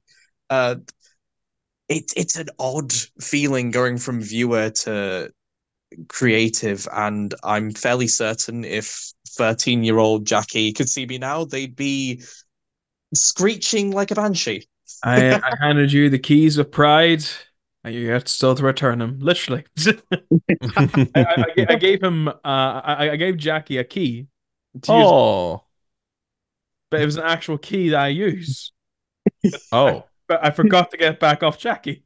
What's the Yeah, what's the what's the what's the key for? It's for my parents' house, but it's not. What? You've given away what? They have since no, not Paris, not Paris. I think it's something worse than it is. It was they had their locks changed recently to more modern locks. So I'm not surprised you're giving away keys to everyone. Well, I don't know why. There's just people flying over and coming straight to the house. Daniel, there's someone raiding our fridge in a weird little tweed coat looking like a knockoff Peaky Blinder. I still have that key now. I think I stuck that key on like a little length of string just to like separate it from the other keys I own. Also, keeping the TARDIS key on a string makes it like quite distinctly a TARDIS key prop. So I'll probably end up returning it when we do the regeneration scene. Yes, because that's what's next. Oh God. Oh my word. Don't know why I said it like that. That was a bit odd. we've got quite a distance to go to before we get to that point, because obviously we have the Doctor Who Fell to Time, the final story, the final chapter of the Irish Doctor's era, which I am so excited to see. I'm more excited to see it than I am to be a part of it. Um, And we will because say, and we will say nothing more. no, no more, no spoilers on my end. But it's honestly, please, when it comes out, watch it. It is going to be magnificent. It is a decade in the making, and in terms of laying down the building blocks for what will come next, I think you're gonna really enjoy it, faithful audience. I was thinking, because there is quite a distance between then, well, now and then. Just for my own benefit, I was thinking of at least writing little short stories for Phil. So sort of vignettes of not so much their adventures, but how other people encountered this specific version of the Doctor. Sort of like the Who is Doctor Who websites that Clive did back in Yes. 2005. So Oh no, that's a good idea. You could do it like a little like vlog or a podcast thing. yeah, If you do it in audio, you could always do it like that and have people going, "Yeah, I was just like talking. I was sat down on this bench. I wasn't really yeah. feeling great, and this guy just came over with his umbrella and sat next to me, and we just There's got talking. It could be just something like that. yeah, A there's nice little a character drama. that'd be perfect. Just little anecdotes that people have given from different eras about the same figure that keeps popping up. There's one that I'm like, I think the first one that I'm writing, it's just currently under the title of The Crying Siren, which is all about someone remembering when their father was growing up during the Blitz and Mm. how they got trapped under rubble uh as the bombs were falling, and their Oh, encounter with someone who saved them, who shouldn't have, obviously didn't look like they belonged in the street or even in the era, but was willing to stand there by themselves, risking getting hit by other debris just to keep this one person safe. Um, Mostly, I just wanted stories that kind of would help build what this Doctor is, not quite as a person, but as a concept, as an mm. ideal. Um, Yeah. because as the name implies, their whole raison d'etre is their philosophy. They're constantly seeking out good wherever they find it, and they're someone who, without ever raising a weapon, without ever raising a gun, will walk into a battlefield just to find what good is left to save. Well, I think. I think that's it for now. Yeah. I mean, we've been talking for nearly 2 hours. Oh Jesus. Christ! Oh, this is Big, gonna make big, this is gonna make the rest of the podcast hell on us. big, big I'm podcast. so sorry for the editing that you're gonna have to do. Oh no, it's all good. It's all good. Oh, It's not me. It's chatters mainly at the yeah, that's right. But thank you very much for joining us, Jackie. And I think I can say for everyone, we're very much looking forward to the philosophical Doctor adventures. Thank Indeed. you, thank you very much for. I've said this so many times, but I will happily say it again. Thank you so much for taking a chance on me, letting me be a part of Prism, and welcoming me into a world that I've only observed and heard. To be Doctor Who has been a kind of dream since I was 4 years old. It's been a dream for a lot of us, hence why we do it. And so to be part of it, not only as a performer, but also like as we've revealed as a writer, it's it's intense. I wish I had a simpler like character to play than a philosopher, because trying to characterize that has been a little hell of its own. I could have been the Yellow Doctor instead, but um, but it has been exciting getting to this point, and I imagine it is going to be incredibly exciting further down the line. Oh yes. Because I know how the era begins, I know how they're going to end, obviously because Cravat exists. Yeah, And I'm here. yes, you couldn't you couldn't sound more invested if you tried. That's the result of spending far too long on Birmingham I've had a public transport. I've had a very long day. And Understood, my friend. yeah, we've after this we've got to actually, for those who are still listening, but out of podcast body experience, after this we've got to record the intro, so because Okay. it's due out in a couple of days, and I'm like so, yeah, it's fun, and I'm also so tired. I'm now beginning to crash. Oh God. No. Oh dear. Help. But yes, again, yes, as Dan has said, thank you so much, Jackie. My And pleasure. I look forward to seeing what you're both going to do with it. And obviously, I think I'm involved in some way. I'm doing maybe a bit of writing or something like that. Yeah, we I got. hope so. I like your writing. You're effectively the Nick Briggs of this whole operation, so Oh my I word! can't wait to see. I don't know if Nick Briggs would like that. It's a compliment, I swear. Yeah. There can only be one. But yes, so we shall return to the other podcast segments. Farewell, everyone. Bye-bye. Farewell. Thank you very much. Bye bye. Overton Audios presents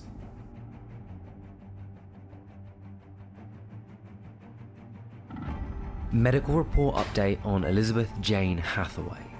Wednesday, January 6th, 2016. Where am I? What's going on? You're in the unit medical wing. We have to keep an eye on her. And Fraser too. Now, the two of them can't get too close to the truth. Any of the truth.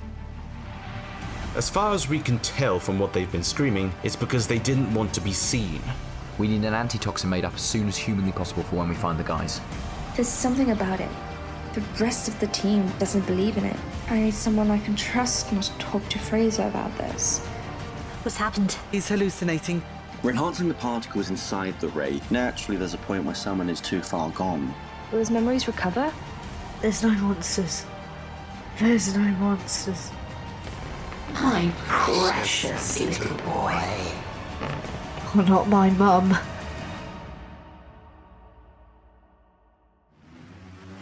Torchwood Clandestine, Part 1. Coming 4th of May, 2024, at 12 p.m.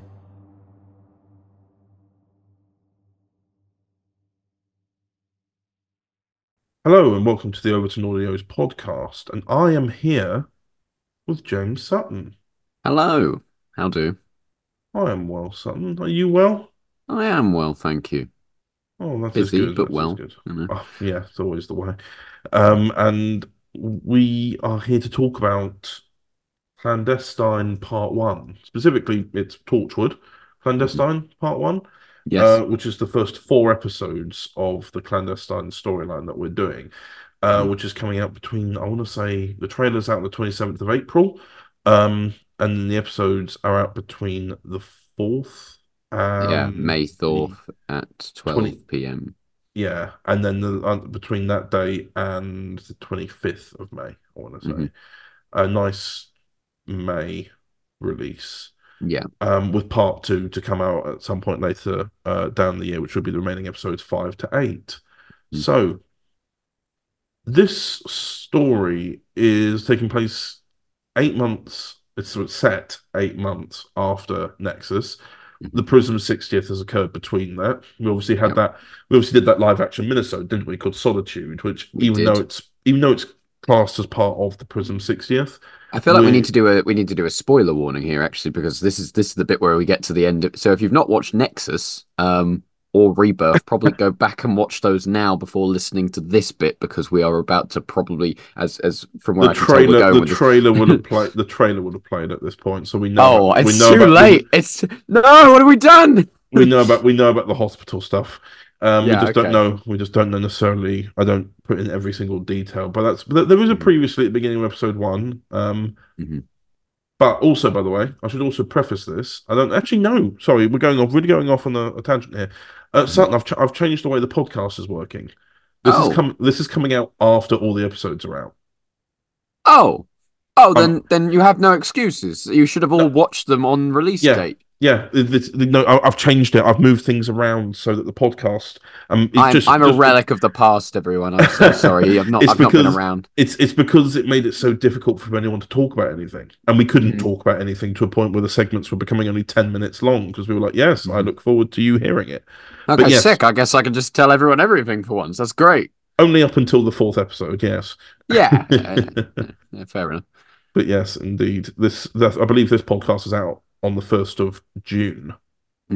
So that'll be a week after anyway. It's all out. So anyway, after that tangent, viewers who know all this setup anyway, the Prism 60th, we had the first minisode was technically a Torchwood episode, but it was like a nice live action episode which dealt with Fraser being at Cardiff, visiting Torchwood 3, and him dealing with the fallout of what happened at the end of Torchwood Nexus, which again, if you haven't watched it, this is your own fault at this point. It's been a year and a half. Nothing you can do. No, sorry, but even longer for Rebirth. You know, this is it. So he's obviously dealing with the fact that Lizzie is in hospital after sustaining life-threatening injuries at the end of Volume 2. That was really fun. We shot that. By the time that this podcast comes out, it'll have been a year and a half since we shot that. Damn. It's and been a while. It was a nice little minisode, but ultimately that's actually set 3 days, I think, before Clandestine begins. Yeah. Because of how we're managing the timeline of things. Because obviously, again, those who don't know, and I don't know how you couldn't know at this stage, it's not all set in present day. It's set in the 2010s, this Torchwood storyline. So this is January 2016. And I believe this episode, the Clandestine 1, actually finishes in April. Yes. Of 2016. So it's very much it very much connects into like very much previous references. That's why, for example, you've got Tommy mentioning a Guardians of the Galaxy personal cinema experience, or Susan Boyle. I think Susan Boyle gets a reference at one point. Susan Boyle does get a reference. Where is she now? As in 2024? Scotland, I imagine. Yeah, true. I don't know. She's probably doing something. Retired, hopefully, living well. Yeah, or maybe not retired. Maybe she's had a very long, illustrious career that we've missed just because we're not into classical music. This is true. You know? But we originally had planned for Clandestine. It was originally meant to be another 4 episodes. And then I decided I'm going to change the release schedule. I'm going to change the way I do things. And at this point, you, because it was you and Emon writing it at the time, you were writing stories that are 60 to 70 pages each. And you were like, oh dear, I don't know what we're going to do. And I said, well, I'm changing the release schedule a bit. Would you, if you want, I can give you more episodes to make the script pages shorter. And you both went, that would be lovely. Can we double it? Can we double it? And I'm like, yeah, all right then. We doubled it, and you did not change the page length at all. You caused me no end of stress by doubling the workload. Yeah, so effectively the deal was that we had so much character development. So due to there was the Prism split that happened between volumes 1 and 2 happening, where they ended up going through the Nexus, and that was the whole point of that. But that wasn't the original plan, which meant we ended up having to spend half of volume 2 actually devoted to a kind of course correct kind of, okay, this is now the plan, which then meant we lost the original first episode and the original second episode, which were going to give a certain amount of development to the characters, which then we ended up moving into the back half, which is I won't criticize it too much, but effectively I feel like there's a bit of a disconnect from the first 2 episodes and the next 2 episodes because then they weren't meant to actually go together. We did pretty well to cover it, but there was a level of kind of like, and so volume 3 then, which was, we had an original plan for volume 3 anyway, then had a kind of, okay, what we couldn't do in volume 2 we now need to actually course correct again for volume 3 to try and absorb some of the plot points that needed to have happened by this point. And so there was so much, I mean, spoilers everyone, obviously some of the characters in it get revealed as villains or die and so forth. So we only had a certain amount of episodes to develop those characters' arcs before they would either be gone or dead. So it was kind of like we were trying to do so much in the 4 episodes of Clandestine, Volume 3, that we were kind of like, this is why the page length has become so long, because we can't just tell the story. We've also got to like attach a bunch of extra stuff on top of that. Someone's knocking on my door. Hang on. Pizza. What? You want pizza? Do I want pizza? From where?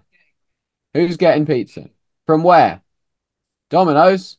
Yeah, go on then. Margarita. Well, I might keep that in. Because you can hear the person shouting as well. Oh, can you? You hear? No, not you hear. I tell people I'm doing something. I turn on my microphone, and it's like a beacon call. They see this little red LED on my mic, and they think, "Oh yeah, that's when we talk. That's when we play our music. That's when we open a construction site next door or something. That's when we let loose the dogs of war, and all you can hear is barking for hours." That's the real truth behind Torchwood, is the hours of audio clips of me just shouting because someone's making a noise. I'm like, there was a point I've had to like start recording like 4 a.m. to make sure that no one's making a noise, because there's literally, if it's during the day, you cannot get a second of peace. Well, this is the thing, actually. This is one thing we can say now that obviously it's out. Neurotoxin, there's a flash forward sequence where Tommy has a nightmare about getting something wrong. Not that he has a bad memory of getting something wrong. So, like, it's a scenario where the Cybermen are attacking Torchwood again, and he's failing them. And there's this scene where you're screaming your heart out, and you woke up like the whole house. Yeah, that was 4 a.m. I kind of had just gone, all right, screw these guys. Like, they won't let me. They will not give me the time. Like, I go to them during the day. I genuinely say to them, "Hey, I'm going to be recording. Could you be quiet for like an hour or so?" And they'll go, "No, can't do that." And you go, "Okay, then. I guess I'll have to record when you're not making noise." And then they're like, "Oh, you've woken me up," and I'm like, "Well." There is no way to do this. If I cannot record during the day because you make noise, but I can't record during the night because you're asleep, but I only can record during the night because you're actually quiet, there is a paradox here. And it's a very easily fixed paradox, I must admit, because if you don't want me to wake you up during the night, just give me the time of day for you to be quiet when you are awake. Like, just go upstairs, put the telly on, sit down. You don't have to be playing a game above my head, slamming on the floor. Anyway, you're now very much into the politics of my household currently. Yes, we were talking about episode lengths and episode lengths, all of that before I got interrupted to buy pizza. Effectively though, we had to contain all of the plot that should have been within Volume 2 inside of Volume 3 as well, which meant that with the 4 episodes, again, we were spending, like we did with Volume 2, half the volume trying to set up everything to explain what's happening, when that wasn't the original intention for the plan, because by the time we got to Volume 3, we should have covered all of that. That it then became... The episodes were longer, to be fair. Like, we managed to move some of the content out of the previous episodes into the second half. So there was a bit of spreading, but like it's still pretty bad. They're all like feature-length episodes effectively. I'm not looking forward to part 2, which is still in the current recording stages as of when we're recording this.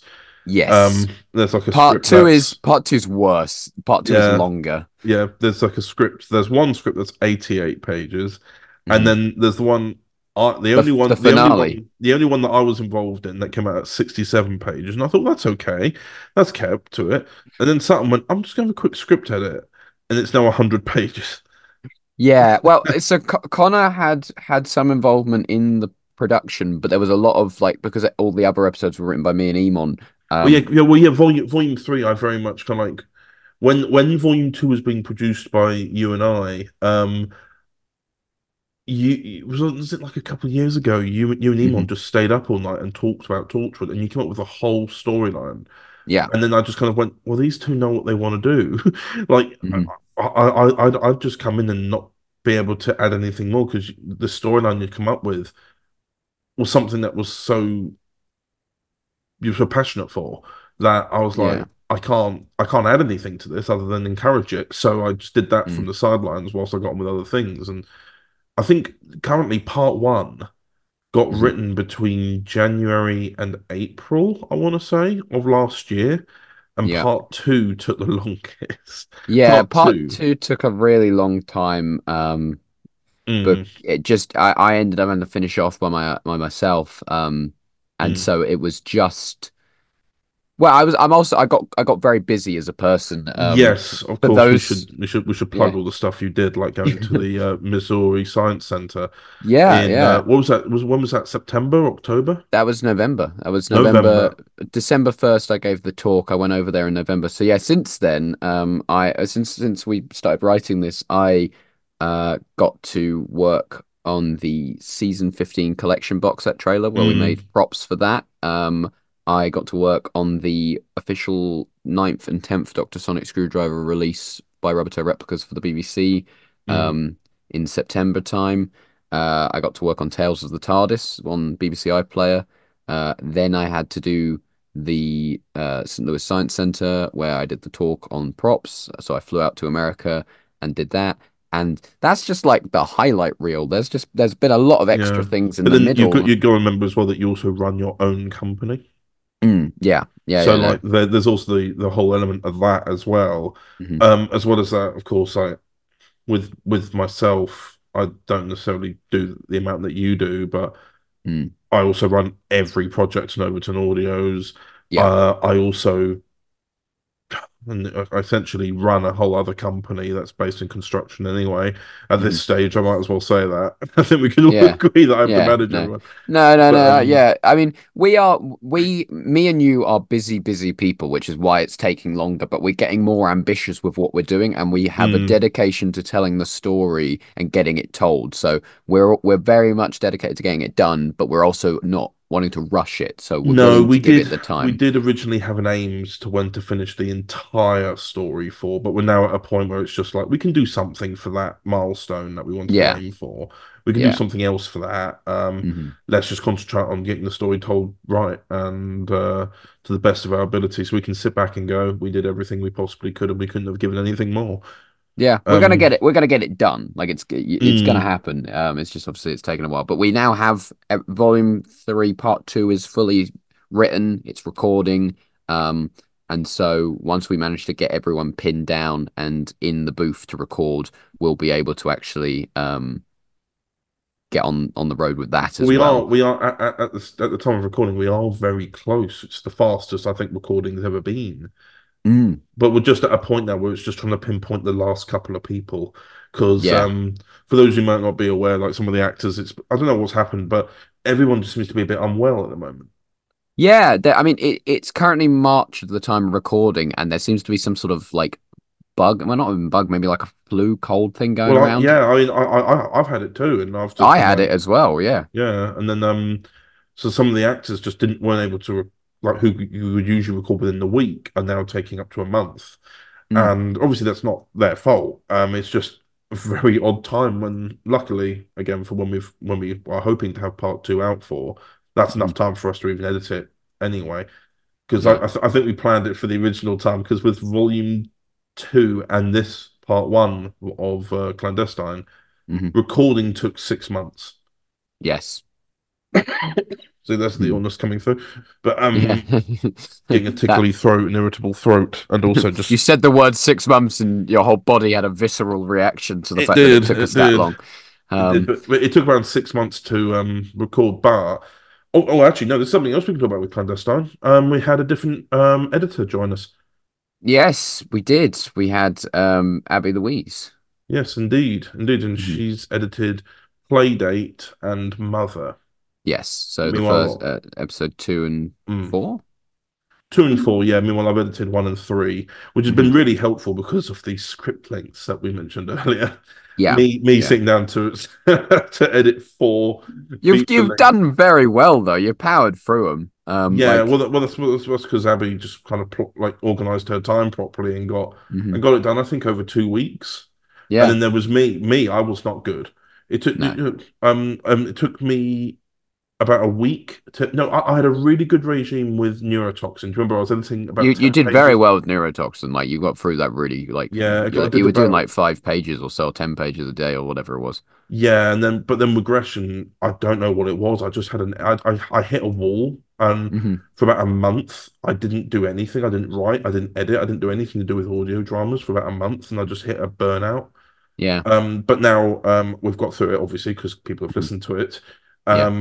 And we're speeding along again. Hopefully that was just a temporary thing. That was more just me burning out as opposed to a tortured related thing. But no, I'm happy with how, because I was about to say, like, professional containment from Nexus. It's probably an episode that would have fitted in Clandestine. It was very much that was almost like the pilot for Clandestine in a way, because you look at the other 3 episodes of Nexus and they all fit within the Nexus storyline of alternate timelines and stuff like that. Whereas Professional Containment's the only one that does not relate. Yeah, well, that's the thing. Professional Containment was the only script that wasn't affected. So, the finale was affected by what happened in episodes 1 and 2, because the fact that we had to change it so much to fit the fact that episodes 1 and 2 now were completely different.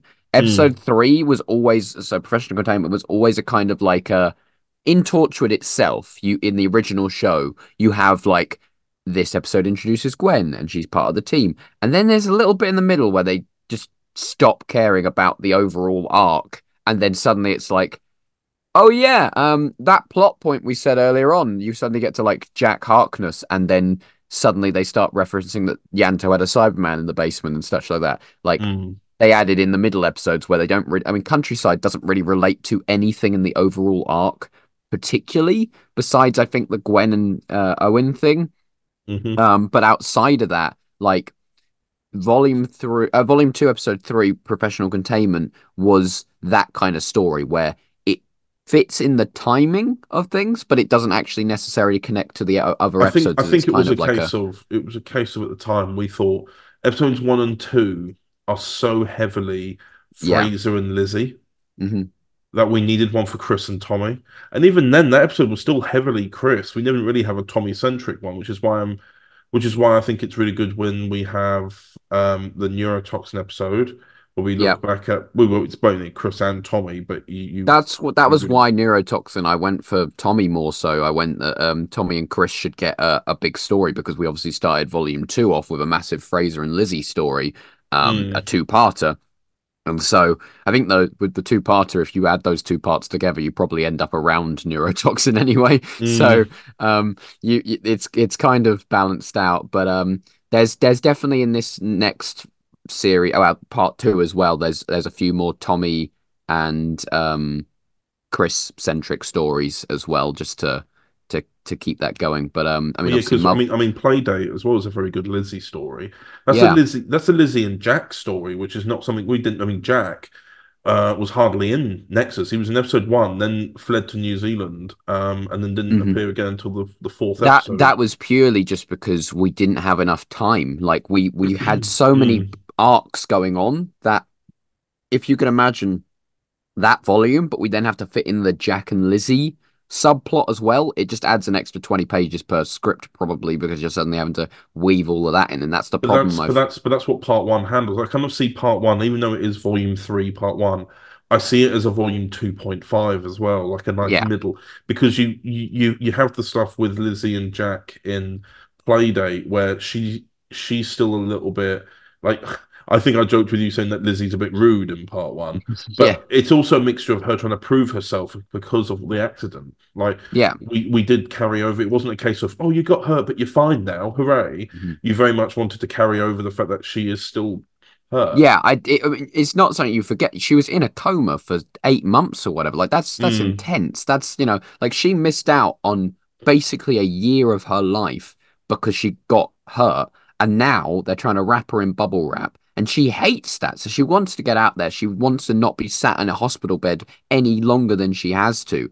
And she wants to start, showing what she's got. But she's not like happy about, she's angry. Of course you're angry. You'd be angry if you'd lost a chunk of your life. And then as soon as you get out of that chunk, people are still trying to keep you from doing things. Like, it's like, no, I want to escape. I want to do what I want to do. So I felt it was important to have her have that kind of righteous anger about the fact that she was done dirty, and then she still continued to be treated. It gives her a lot of closure though as well for the because everything was happening so fast in Nexus, and we never got, again, it leads back to us never having the chance to properly add anything to the story. It then follows up in Regression, where even though it's mainly about Fraser regressing, there is a nice moment in that episode where Lizzie and Jack have a conversation about where they stand after the Nexus event. Like there are still some aftermath brought. I mean, I like to think at some point we have to stop mentioning it. But like at this point it makes sense to do that because it is part of some of the characters' motivations, especially with like as we mentioned, those who have now certainly got more villainous traits about them. Some of their reasoning and motivations are down to the Nexus event itself. So it's worth mentioning. But I'm just glad that we're able to still continue those sort of stories and have closure for them. I mean, Tommy just doesn't really care. He's like, oh, all right, you're blonde and now you're not, all right.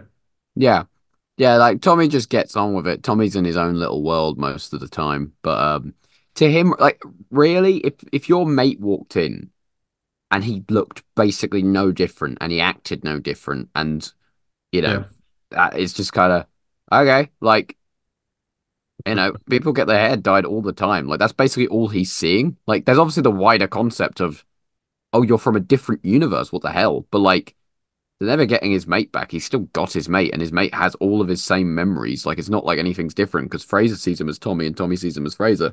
There's no major differences there. So we kind of moved away. There's a few references still, I think, in this series to Nexus changes, like minorly, but after the Prism 60th, the Prism 60th solidified everything so that nobody really sees too much differently.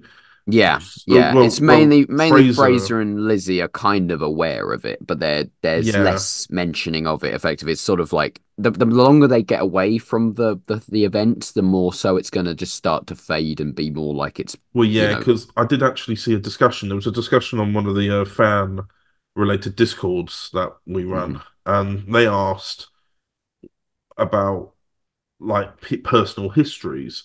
So like obviously in Regression, we have Fraser regressing into different elements of his life, and was there anything that he did differently that any of the characters would see differently because he's from a different universe? And I sort of realized and thought, well, number one, I suppose there's only really tiny differences, like not having Lizzie not having a brother anymore. There are larger differences that I'm sure we will talk about on the podcast in the years to come. But they're very nuanced and specific right now that nobody will know what the hell we're talking about, and we spoil about 5 volumes in advance. So there's that. I can see the worry on your face as I say it. Don't mention it. But no, there's but I think in my mind, their histories were largely unaffected. It's just that, for example, it's like when you look at a photograph and there was a group of 4 people stood there, but it's now 3. The event was still the same. It's just that there was just one person missing from the story, and that's it. Yeah, it's very minor differences and so forth. There's some major ones that we do eventually sort of peer into, but like, to be honest, what they've kind of mainly seen already is there was a movie like this called Yesterday about the Beatles that I think Danny what's his name, Danny Boyle had done. Yes, I think so. And in that, there's obviously the major thing this guy notices that no one's heard of the Beatles before. Spoilers. But then there's little differences. Like, for instance, there's no Coca-Cola. It's only Pepsi. There's never been a Coca-Cola. It's just that there's Pepsi is the only branded thing in the world that does that. And so, like, that's not going to affect your life majorly. It's just oh, okay then. And that's what kind of happens with what we like. The floor being on a different bit. Yeah, the hub being on a Yeah. different floor. Like, oh, I guess I have to go to a different floor when I go to work. Like, it's not, once you've worked that out, it's kind of the end of that conversation, really. Yeah. There is a few jokes about, I managed to get into Solitude, a reference to the pool tables still being missing from what we mentioned Oh in yeah, yeah. part one, where he says, "Oh no, the pool tables are gone." Just as a little, it's kind of funny, just as a little reference that it's still carrying over. Um, but I am hyper aware though that we only have a minute until you are going to have to head off to watch The Apprentice. Connor loves watching The Apprentice, and he's only got about 6 minutes till it starts. So, Oh no, no, um, it technically starts at 9, but I gave myself 10 oh, minutes to. oh, I gave myself he's 10 minutes. It's 10 minutes to have a toilet break and get some water and get hmm settled. So hmm we technically got quarter of an hour. I thought we're going to overrun anyway, but I I don't see. mind. I see. Right. Yeah, Well, I didn't. I wanted to wrap it up, and then I was going to be like, right, I can do 5 minutes before you have to go, and I can get in the more yeah, stuff. But yeah, okay. So we'll move on past episode one. Obviously, we've seen a lot into Tommy and Chris's life.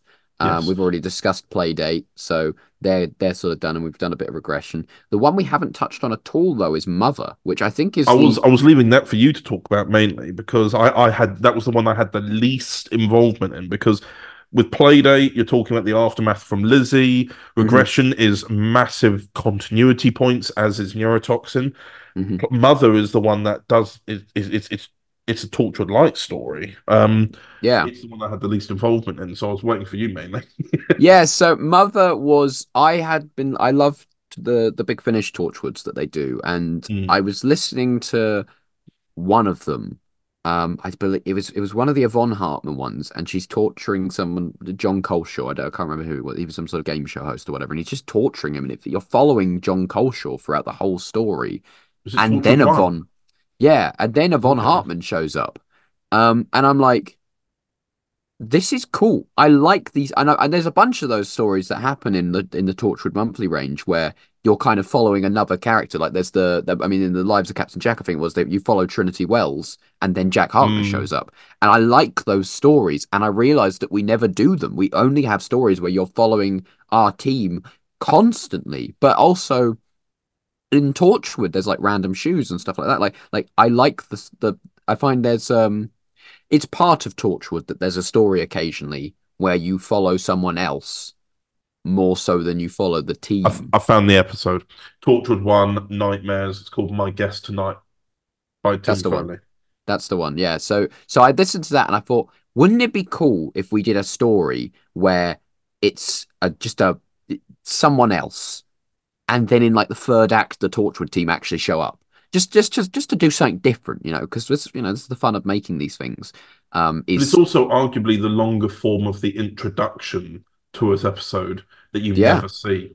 Yeah, no, this is the what, because like you could have just had Tommy kick the door down and then the rest of the episode be them stuck in the house running around for the whole time while he's trying to escape. Obviously, we have him wrap it up pretty quickly, but Mm. um, but still, there's been like 45 minutes before that. But it was just a case of we'd sat down and we'd gone, do you know what?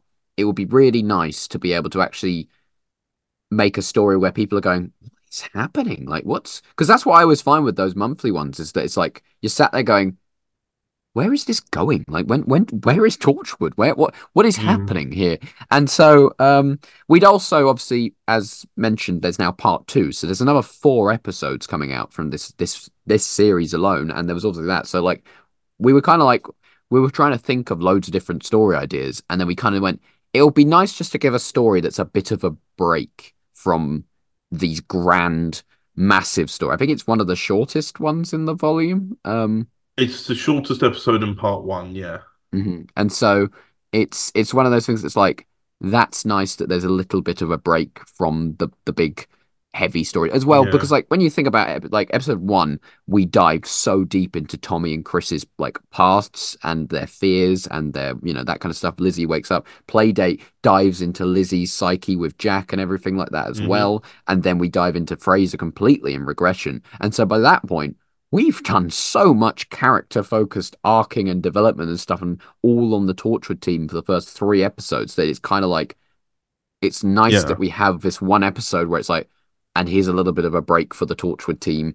And then also it was nice to bring in a pairing you don't really see together. Tommy and Lizzie barely ever interact or have scenes together. It's always Lizzie and Fraser, or Tommy and Fraser, or Tommy and Chris, sometimes Chris and Fraser, but it's rarely Lizzie and Tommy. And so we just kind of went, when we were sat there going, so who shows up? Who kicks down the door? Who's going to be there? I think from what I remember, the number one thing was it shouldn't be Fraser because he's always the one kicking open the doors and going in. He's always leading them. It should be a separate. He's not in this story at all. This is like the only story we've ever done where he's not in it.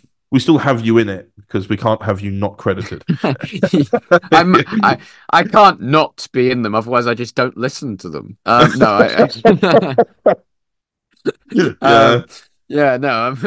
me not being it. I won't play it. No, but it's isn't it interesting for you to play a different character in? Yeah, it was nice to do it because I'm not really in these stories. I say this like I wasn't in the previous story. In Regression, I turn up as the Famazi, but that's because I play the Famazi. I mean, the Famazi is a funny story, actually. I feel like we should cover the Famazi because some of your listeners may have noticed there was a Christmas special a few years ago that came out, which was a few years ago. It was only a year ago, really. It was only a year and a bit ago. It was last Christmas, wasn't it? Wasn't this Christmas just gone? It was the previous Christmas, so it was 2022. Oh God. Yeah, no, you think about it. So that's 2 years ago. So yeah, it's been a while. So we made the Famazi reads the Christmas story, The Grinch. And that was when this character was conceived. So we were writing Regression at the time, and there was originally these characters called the Infidels, and they were like they were like the sloth character that you see at the start, and they were all different animals and everything like that.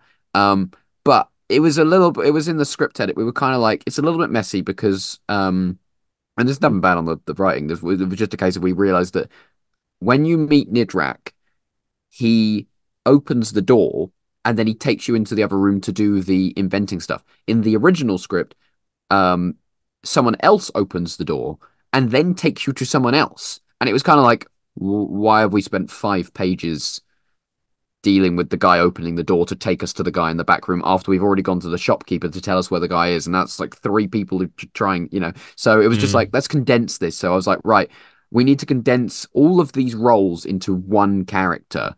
And then we kind of went, what could the character be?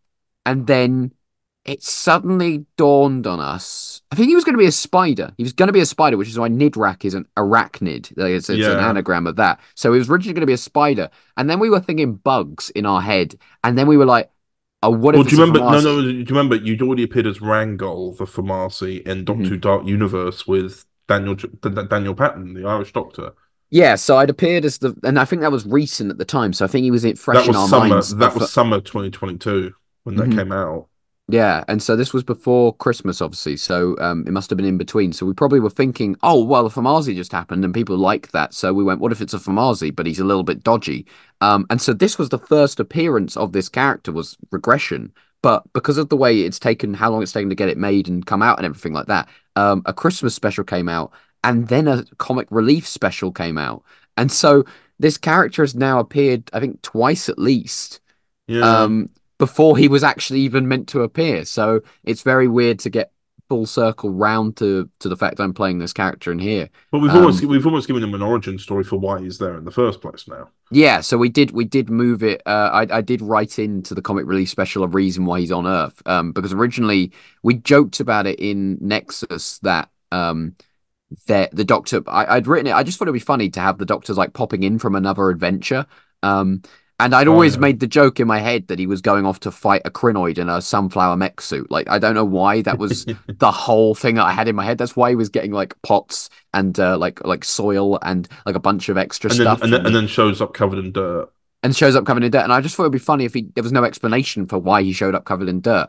But then we started talking about doing something for comic relief, I think. And then I suddenly thought, wouldn't it be funny to do a short that shows what the Doctor was doing that actually ties in? And you can listen to them, like pause and listen to the other one, and you get the whole adventure from the Doctor's perspective of him popping in and out of the Torchwood team situation. So Yeah, so it was just funny, and it was nice to be able to play him. But equally, the voices I'm doing is obviously Fraser's all sort of "Hello, where are we going? What's this?" that kind of thing, and then Mm. Nidrak's obviously "Hello," and so he's just sort of quite funny. But then the entity was this awful, terrible, creepy, right, weird voice. I can't quite do it at the moment. It was so weird, and I can't remember exactly what I did for it. I know it killed my voice. Like I was going to the point where I was like screaming, and I was like, "This is messed up." But um, it was good fun. It was good fun to be able to play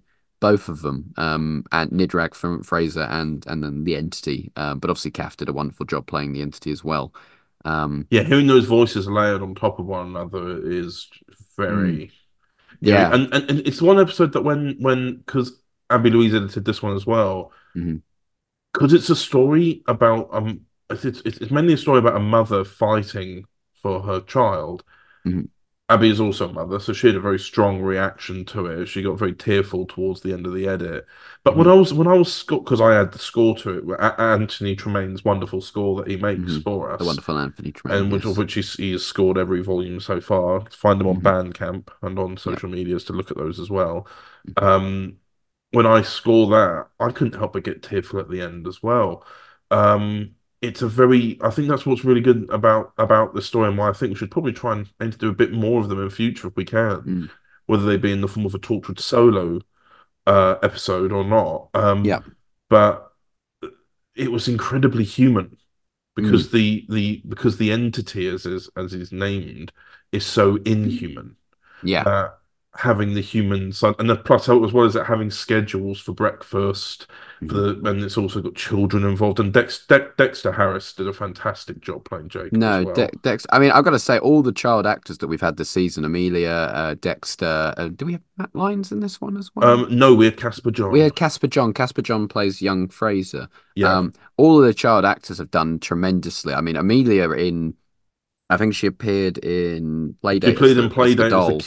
kid dolls, and then Yeah. regression as child, another child in a yeah, and that then character. and then Lana Yeah, Kanan. she appears line. So Amelia's done solid throughout all of this, and Casper Yeah. did a great job as young Fraser. But Dexter did one. It was Dexter, wasn't it? I always get Dexter and Matt mixed up. Yeah, it's Dexter. Yeah, Yeah, Dexter Harris. Dexter did wonderfully as the character in, was it? Oh my God, I've forgotten his name. Jacob, isn't it? Jacob, yeah. Yeah, so long ago. I literally said it like 2 minutes ago. Yeah, yeah. But I mean, yeah. I wrote the episode with me, so I was like, that's bad of me. But however, it has been. Yeah, it's been a while. It's been a while, and you've been very busy.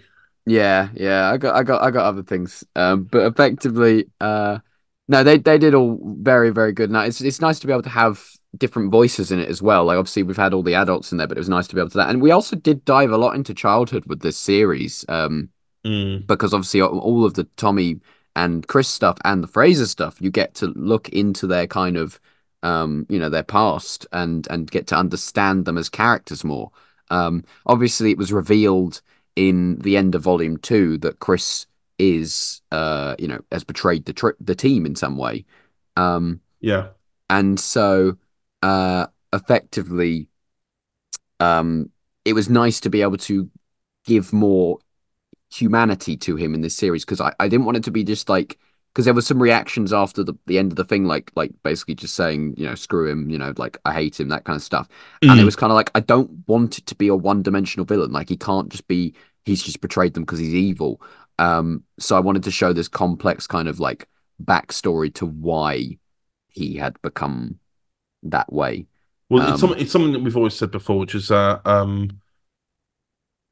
it's like what you just said there. You said there that it was great to have a human story in Mother, but that's the thing is Torchwood. What Doctor Who is aliens, an alien man fighting aliens in space. It's all about the sci-fi fantasy, whereas Torchwood was the flip side of that, where you actually dive into the humanity and the reasoning behind things, and it's not always necessarily about the aliens. It's mainly about the human characters you're following. There are some episodes of Torchwood that lean way more into the human side than others sometimes, but I always found, like we always said about villains, is they are the hero of their story. Yeah. But in some cases, And I think this relates to Chris. If it's not been clear, Chris is a victim. Yeah, Chris is the victim of his story, not the hero of it. That's the main No. thing to remember, is that he's not the villain of anyone's story. He is the victim of this sort of like very cruel childhood that pushed him into being basically brainwashed and controlled his entire life. Well, yeah, I mean, he's kind of it's almost, and forgive me if it's not the right way of saying it. Mhm. He accepts that he's gay, but it's almost like he's gay against his own will because of how he's been conditioned. He believes it's so wrong and sinful because of the church that took him in and made him this way. And the way his father reacted to it and everything like that. Like, he's basically been taught his entire life that he's wrong for feeling the way he does. But it is who he is. But he can't help it. That's the thing. He wants to change because everyone around him, he gets in trouble for being the way he is, and everything that he has ever done for the sake of love or, you know, lust or whatever has always brought him nothing but pain because of the conditioning he's got and the you know, reality he lives in. And so it's quite a shame, really, that's the way he feels about it. And so it's quite an interesting thing to dive into. That he's been treated this way. I think Neurotoxin's also the only episode that we've had to put a warning on the front of it. Yeah, we played some segments to friends, and they were just they were in such shock at what had been made. It's the darkest I've ever gone with a story. I actually spoke to a lot of people. I went to people who had actually gone through conversion therapy. So like what actually happens in the episode happened in reality to someone. I remember things from school. What happens with Tommy happened to people I know, or happened to me, or happened to other people. Like these aren't just like, I haven't just sat down and come up with these ideas and they don't ever happen in reality, or I'm like fictionalizing it for the sake of like drama. Like, I wanted to make sure that what was being told was actually shining a light on, no, this is actually what happens in the real world. It's terrible and awful and shouldn't happen. But, you know, I wanted to get that right. So it's obviously got a warning at the start, but obviously Torchwood, it's not a kids program. It's meant to dive into these things. I mean, there's obviously, when you watch the original run of Torchwood, I mean, Children of Earth is about, you know, the government offering up 10% of the population of the Earth and of children. And how do you deal with that when aliens want to use them as drugs? Like, it's not meant to be a series that shies away from these topics. And so it felt important to show why Chris was the way he was by going into this kind of dark, that this is why, that's the reason why he's bad, because he's not actually bad. He's been made that way by something incredibly traumatic and awful. Yes, indeed. So yeah. But anyway, we probably should wrap this up because The Apprentice started a minute ago. Yes, I'm currently just watching the intro. I see. So, and someone knocked on my door, so I think that might be is that the pizza? It's the pizza. So all that's right, good timing. And right, okay. we've had a narrative for this segment. Yeah. No, we've had this. Is that you wanted to watch The Apprentice, and you're going to go watch that, and the pizza's just arrived. So pizza time. So it's goodbye from me, and it's goodbye from him. Thank you for tuning in. Let's all watch Torchwood, and then catch Torchwood Part 2 when it comes out. Love you all. Thank you all for listening, and I will turn to me and Dan. Hopefully, it's me and Dan. Daniel, sweet Daniel, such a kind boy, kind eyes.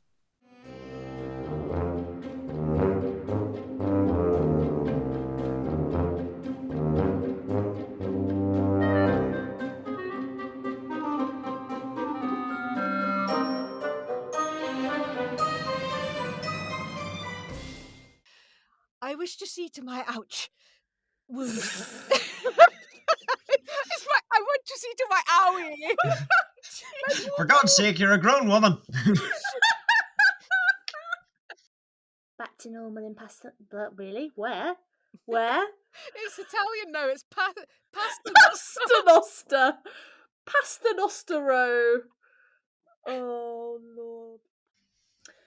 Hello, I am Abby Louise and I play Jenny Flint. Hello, I'm Aaliyah Etori and I play Madame Vestra. Hello, I'm Ben O'Neill and I play Cooper. Yay! We did a full length Paternoster one as well. We did. This is without our Strax first. though. This is our first actual genuine Paternoster audio, but before Strax. Yeah. Oh, no potatoes. No potatoes this time. But this is the thing, like, it's like I want to do a Paternoster thing, but I want to do it before Strax joins, and then I had to come up with this other character. And Yeah, because hello, Mr. Cooper. I think Strax brings a certain tone change, because a lot of people say, because the Paternoster are pretty controversial characters for a lot of people, and a lot of them go, oh, they're a bit silly, and I think Strax is that element. It works. Yeah, he's the but comic without relief. Strax, you have the freedom to do a completely different tone. That's right. He's the absolute like comic relief in that, but with us, this is kind of more. I don't know. It's more Holmes and Watson style, and it's like Paternoster roll without the potato, but you've got the peelers. Yeah. Yeah. If you get it. Terrible. Sorry. And I'm out of breath the whole time. Oh, Cooper's not yes. very fit. No, he's me. I hate running. Even if you're sat in a chair doing it. That's worse. We all know we love how much, because I know Ali is a massive fan of a running scene as well. So Because I'm used to being the Eighth Doctor, and the Eighth Doctor does not run. Well, he does run. He just doesn't get out of breath from it. Because I usually have Abby there to make up for it. But with this, I actually had to sound like I'm out of breath. I haven't done any form of physical activity since about, I'd say, 2017. oh god. Oh my goodness. What is physical activity? I think we've all forgotten. Yes. I've got to watch the amount of air in this studio because I feel when I do those scenes, it's running out. We'll just be recording one day. We'll be recording before Vastra, and it'll go really quiet. Be like, Alia. I don't when Ali says studio, and I just think wardrobe, because that's where I'm sitting.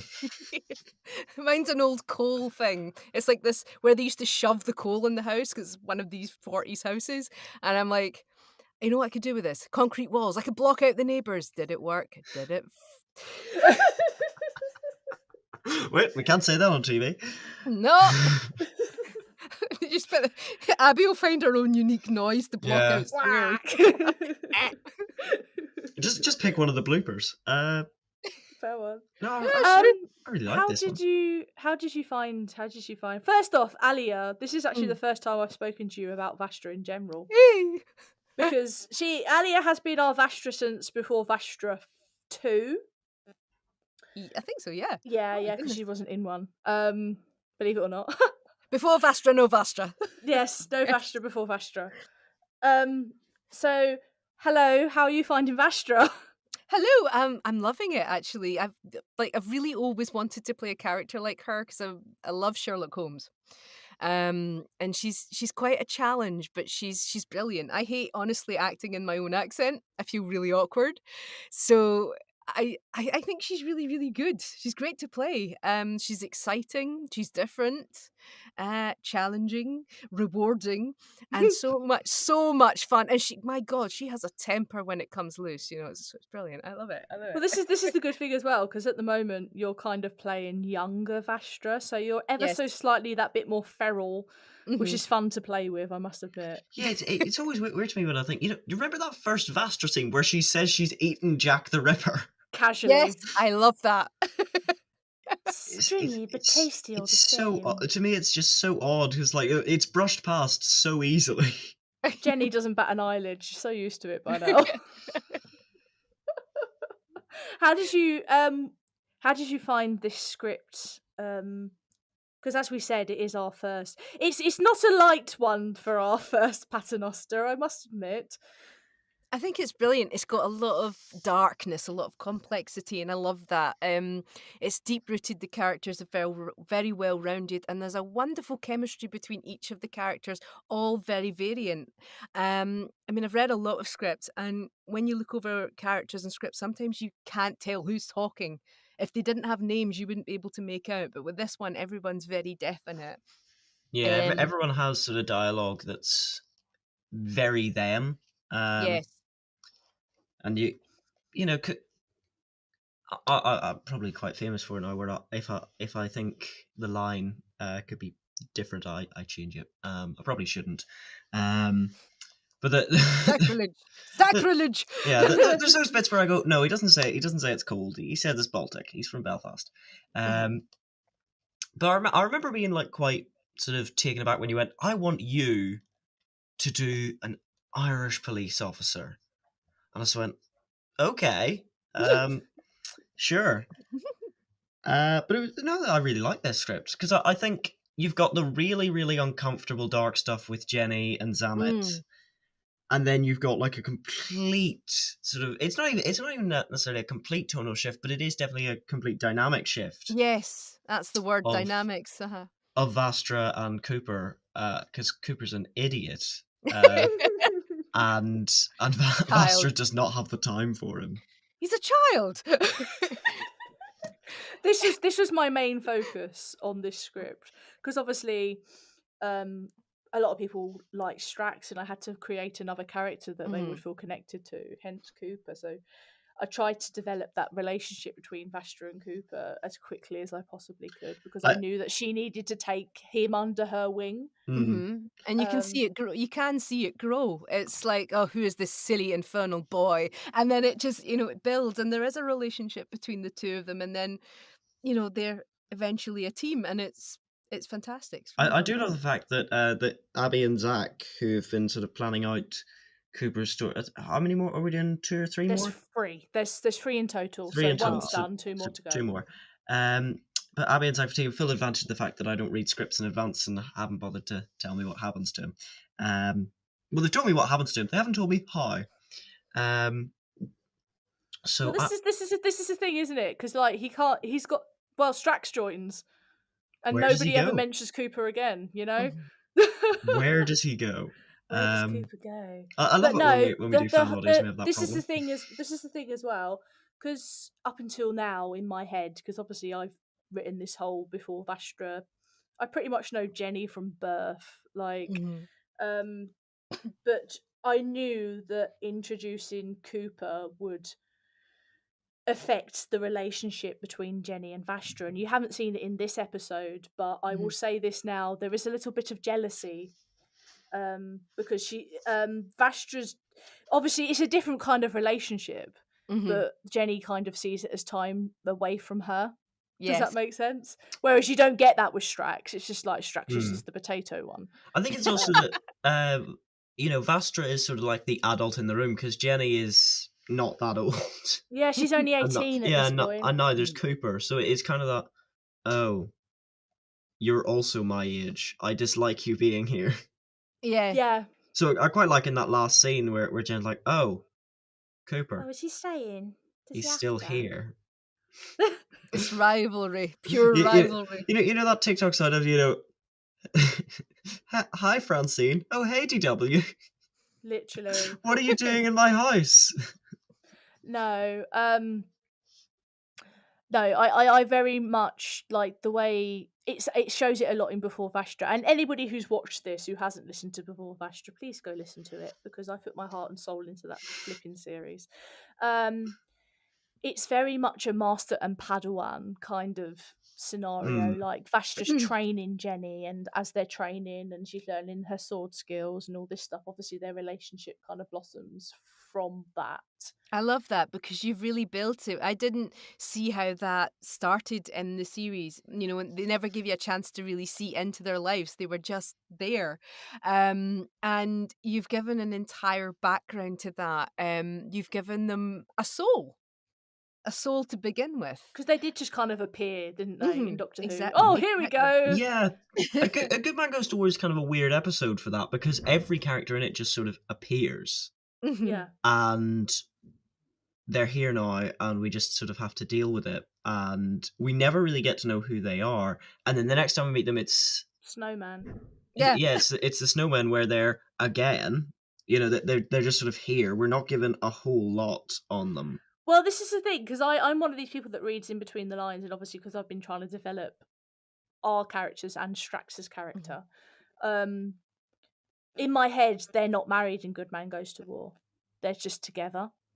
Yes. Only because one of the first lines in Snowman is, we're married, like almost like she's showing off the fact that they're married now. Yes.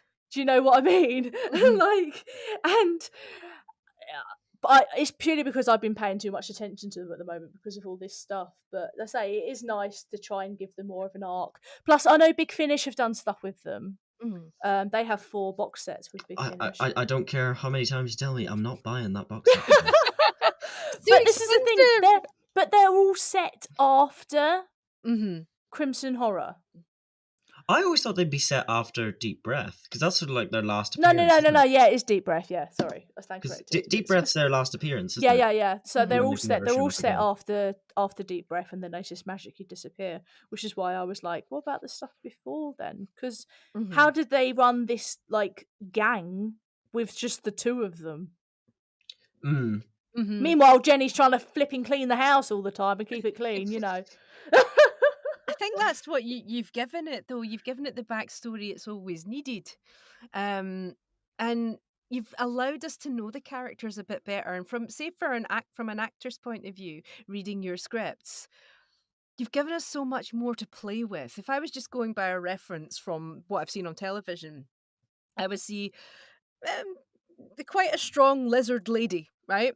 With an English accent and someone quite powerful. And it's not to say her writing was bad. There just wasn't enough to say, oh, she could get emotional sometimes, but not just angry. But the way you've written this is given us so much more to play with. And, you know, it's exciting, you know? 2 more to come. Oh, yes. Yeah, I mean, I sort of... It's quite nice because I don't normally act in my normal accent, and this it probably sounds a bit more like I actually do, because what I sound like in behind the scenes is not quite how I sound. It's most of the time with the TT stuff, Ben is our 8th Doctor, so this is a little bit different. Yeah, or I'm just like we need one person, anyone, to do this one part. I'll do it. And then Man 1. Yeah, Man 1, Man 7. So yeah, like I said, we have 2 more coming in. Well, at the moment, at date of recording, we have 2 more planned, because I'm sure at some point we'll bring back. Let's bring back Cooper, like they did with Charlotte Pollard. But as it stands, we have 2 more coming out. So yes, more Cooper arc. So thank you for chatting for a bit, you 2. No problem at all. So that was Alia Tori and Ben O'Neill and myself, Abby Louise. Thank you for joining us. Goodbye. Thank you. Bye.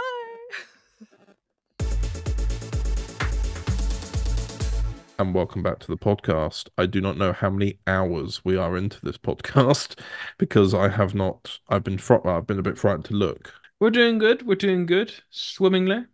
Indeed.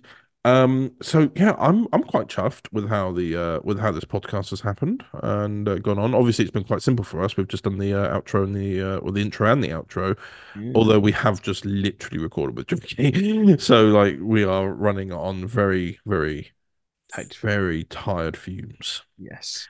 But nonetheless, we're still going to do the comments. No, we're not. I said that we weren't. They're coming soon, sir. They're coming soon. That's correct. What is coming soon? What's coming after Torchwood Clandestine Part 1, which is already out now on Overton Audio's YouTube channel and SoundCloud? Plug. No, it is going to be the First Doctor Adventures, which is Lost in Time 2. Roll the trailer, Daniel. Rolling. Overton Audios presents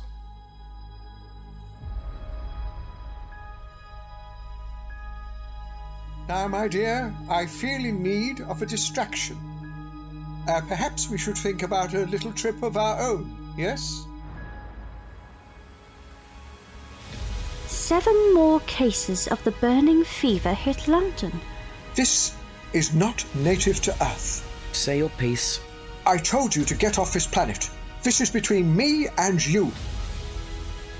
Oh, I'm sorry. Can I help you, sir? My dear Mr. Wilde, how wonderful to meet you in person. People and things are completely different. Yes, it was something of a spectacle, wasn't it? It is terrible to behold. You will need all your courage to confront it. Where are you, monster? Show yourself! Oh no. We're going to be sucked out into the vortex. Doctor Who, The First Doctor Adventures, Lost in Time 2.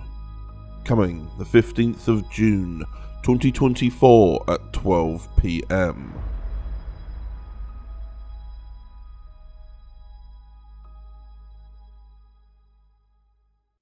Good. There we go. There's the trailer. And that is a trailer. That is a tasteful trailer. Very good job on the trailer, sir.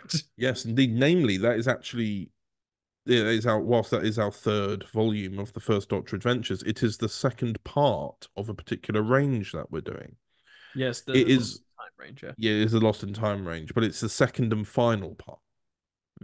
Because we're not doing, we're not going to do any more because there's only so many times you can get lost in time prior to an earthly child, I suppose. But nonetheless, we have got other things planned. Obviously, we've started the Wanderers in the Fourth Dimension range with the First Doctor, and they haven't made it to 1963 yet. So there are stories to be told. They're very exciting ideas, and I will not name them. You will not get these things out of me. Yes, and that's also mainly Michael who's writing these. Yes, that too. But no, he's done such an amazing job, Michael, with these scripts. They feel so authentically First Doctor era.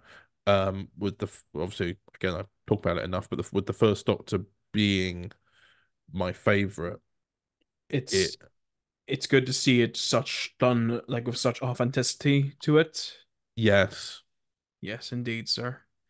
I think I think the excitement of this first new podcast has burned through you quite quickly. I'm already starting to stagnate now. Like for context for people, we were going to record today regardless because it was only when Jackie was available. Yeah. But I wasn't supposed to be on site. I was supposed to be working from home. And instead, I was asked yesterday about 2 or 3 in the afternoon. It wasn't even asked. It was just asked. It was just the question that was asked was, "You ready for Birmingham tomorrow?" And I'm like, "What? What? What are you? What?" And then that's when I realized that this is going to be difficult. I said I'd try and be home between 4 and 5. I got home at 7. And it is now 10 p.m. and we've been recording kind of ever since. So I am so awake. I've also, when I got home at 7:15 and we were recording by 7:30. So I've not actually had a break.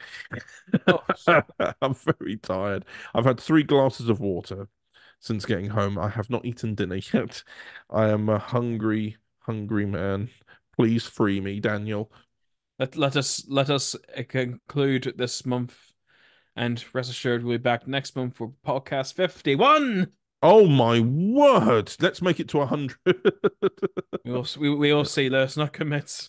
Another 4 years, Daniel. Will yes. will we still be there? Are we still going to be here? Do you mean in terms of YouTube or life? Oh. Well, Daniel, this is supposed to be the new and improved Overton Audio's podcast. We can't be bringing up those kind of subjects. I'm talking about YouTube. 4 years. A lot can happen in 4 years. Yes. Think about where think about where you were in life 4 years ago. I was unmarried. I was living with mum and dad, and I was finishing up university. I am now married, living with my wife, and I am now working for you, making audios. Yay! And you got to think about it as well. When we started the podcast, the candidate had only been out for 3 months. Yeah, and I was rewriting Dimension of Daleks during that point as well. Yeah, rewriting and rewriting, from what I remember. Yep, I went through several drafts of that script. Yeah, I recall it well. But yes, thank you all for listening to the new and improved. I'm not going to always call it that, but like, thank you for listening to the Overton Audio's podcast. Thank you for sticking with us through this madness. Thank you for making it to 50 with us. We're hoping for more. I mean, we'll just make that happen if I'm being honest, but nonetheless, I'm like, we're hoping for more. Support is appreciated for the last 4 years as well. Yeah. Yeah, exactly. Yes, 100%. I remember when we started this podcast, April 2020, and we started it off and we had no idea what we were doing. I don't think we, to an extent, still do. We still just type up what we're going to do just before the podcast starts.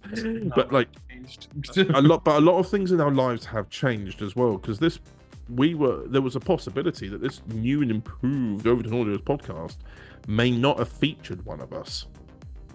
Yeah, we're thinking about just there's so many discussions about this new era was going to be. Well, it wasn't even that. It's just because of how tight it's been to record this. That was potentially like you were like one, but it's going to be very difficult to try and get both of us into the podcasts in together. Yeah, exactly. So we were having to think that if he's not free, then I'll have to do it. And because there's so much going on, I'm so tired. Anyway, we should really stop rambling and say goodbye, because we said goodbye twice. Yeah, we did. Third time lucky then. Goodbye, everyone. See you. Farewell.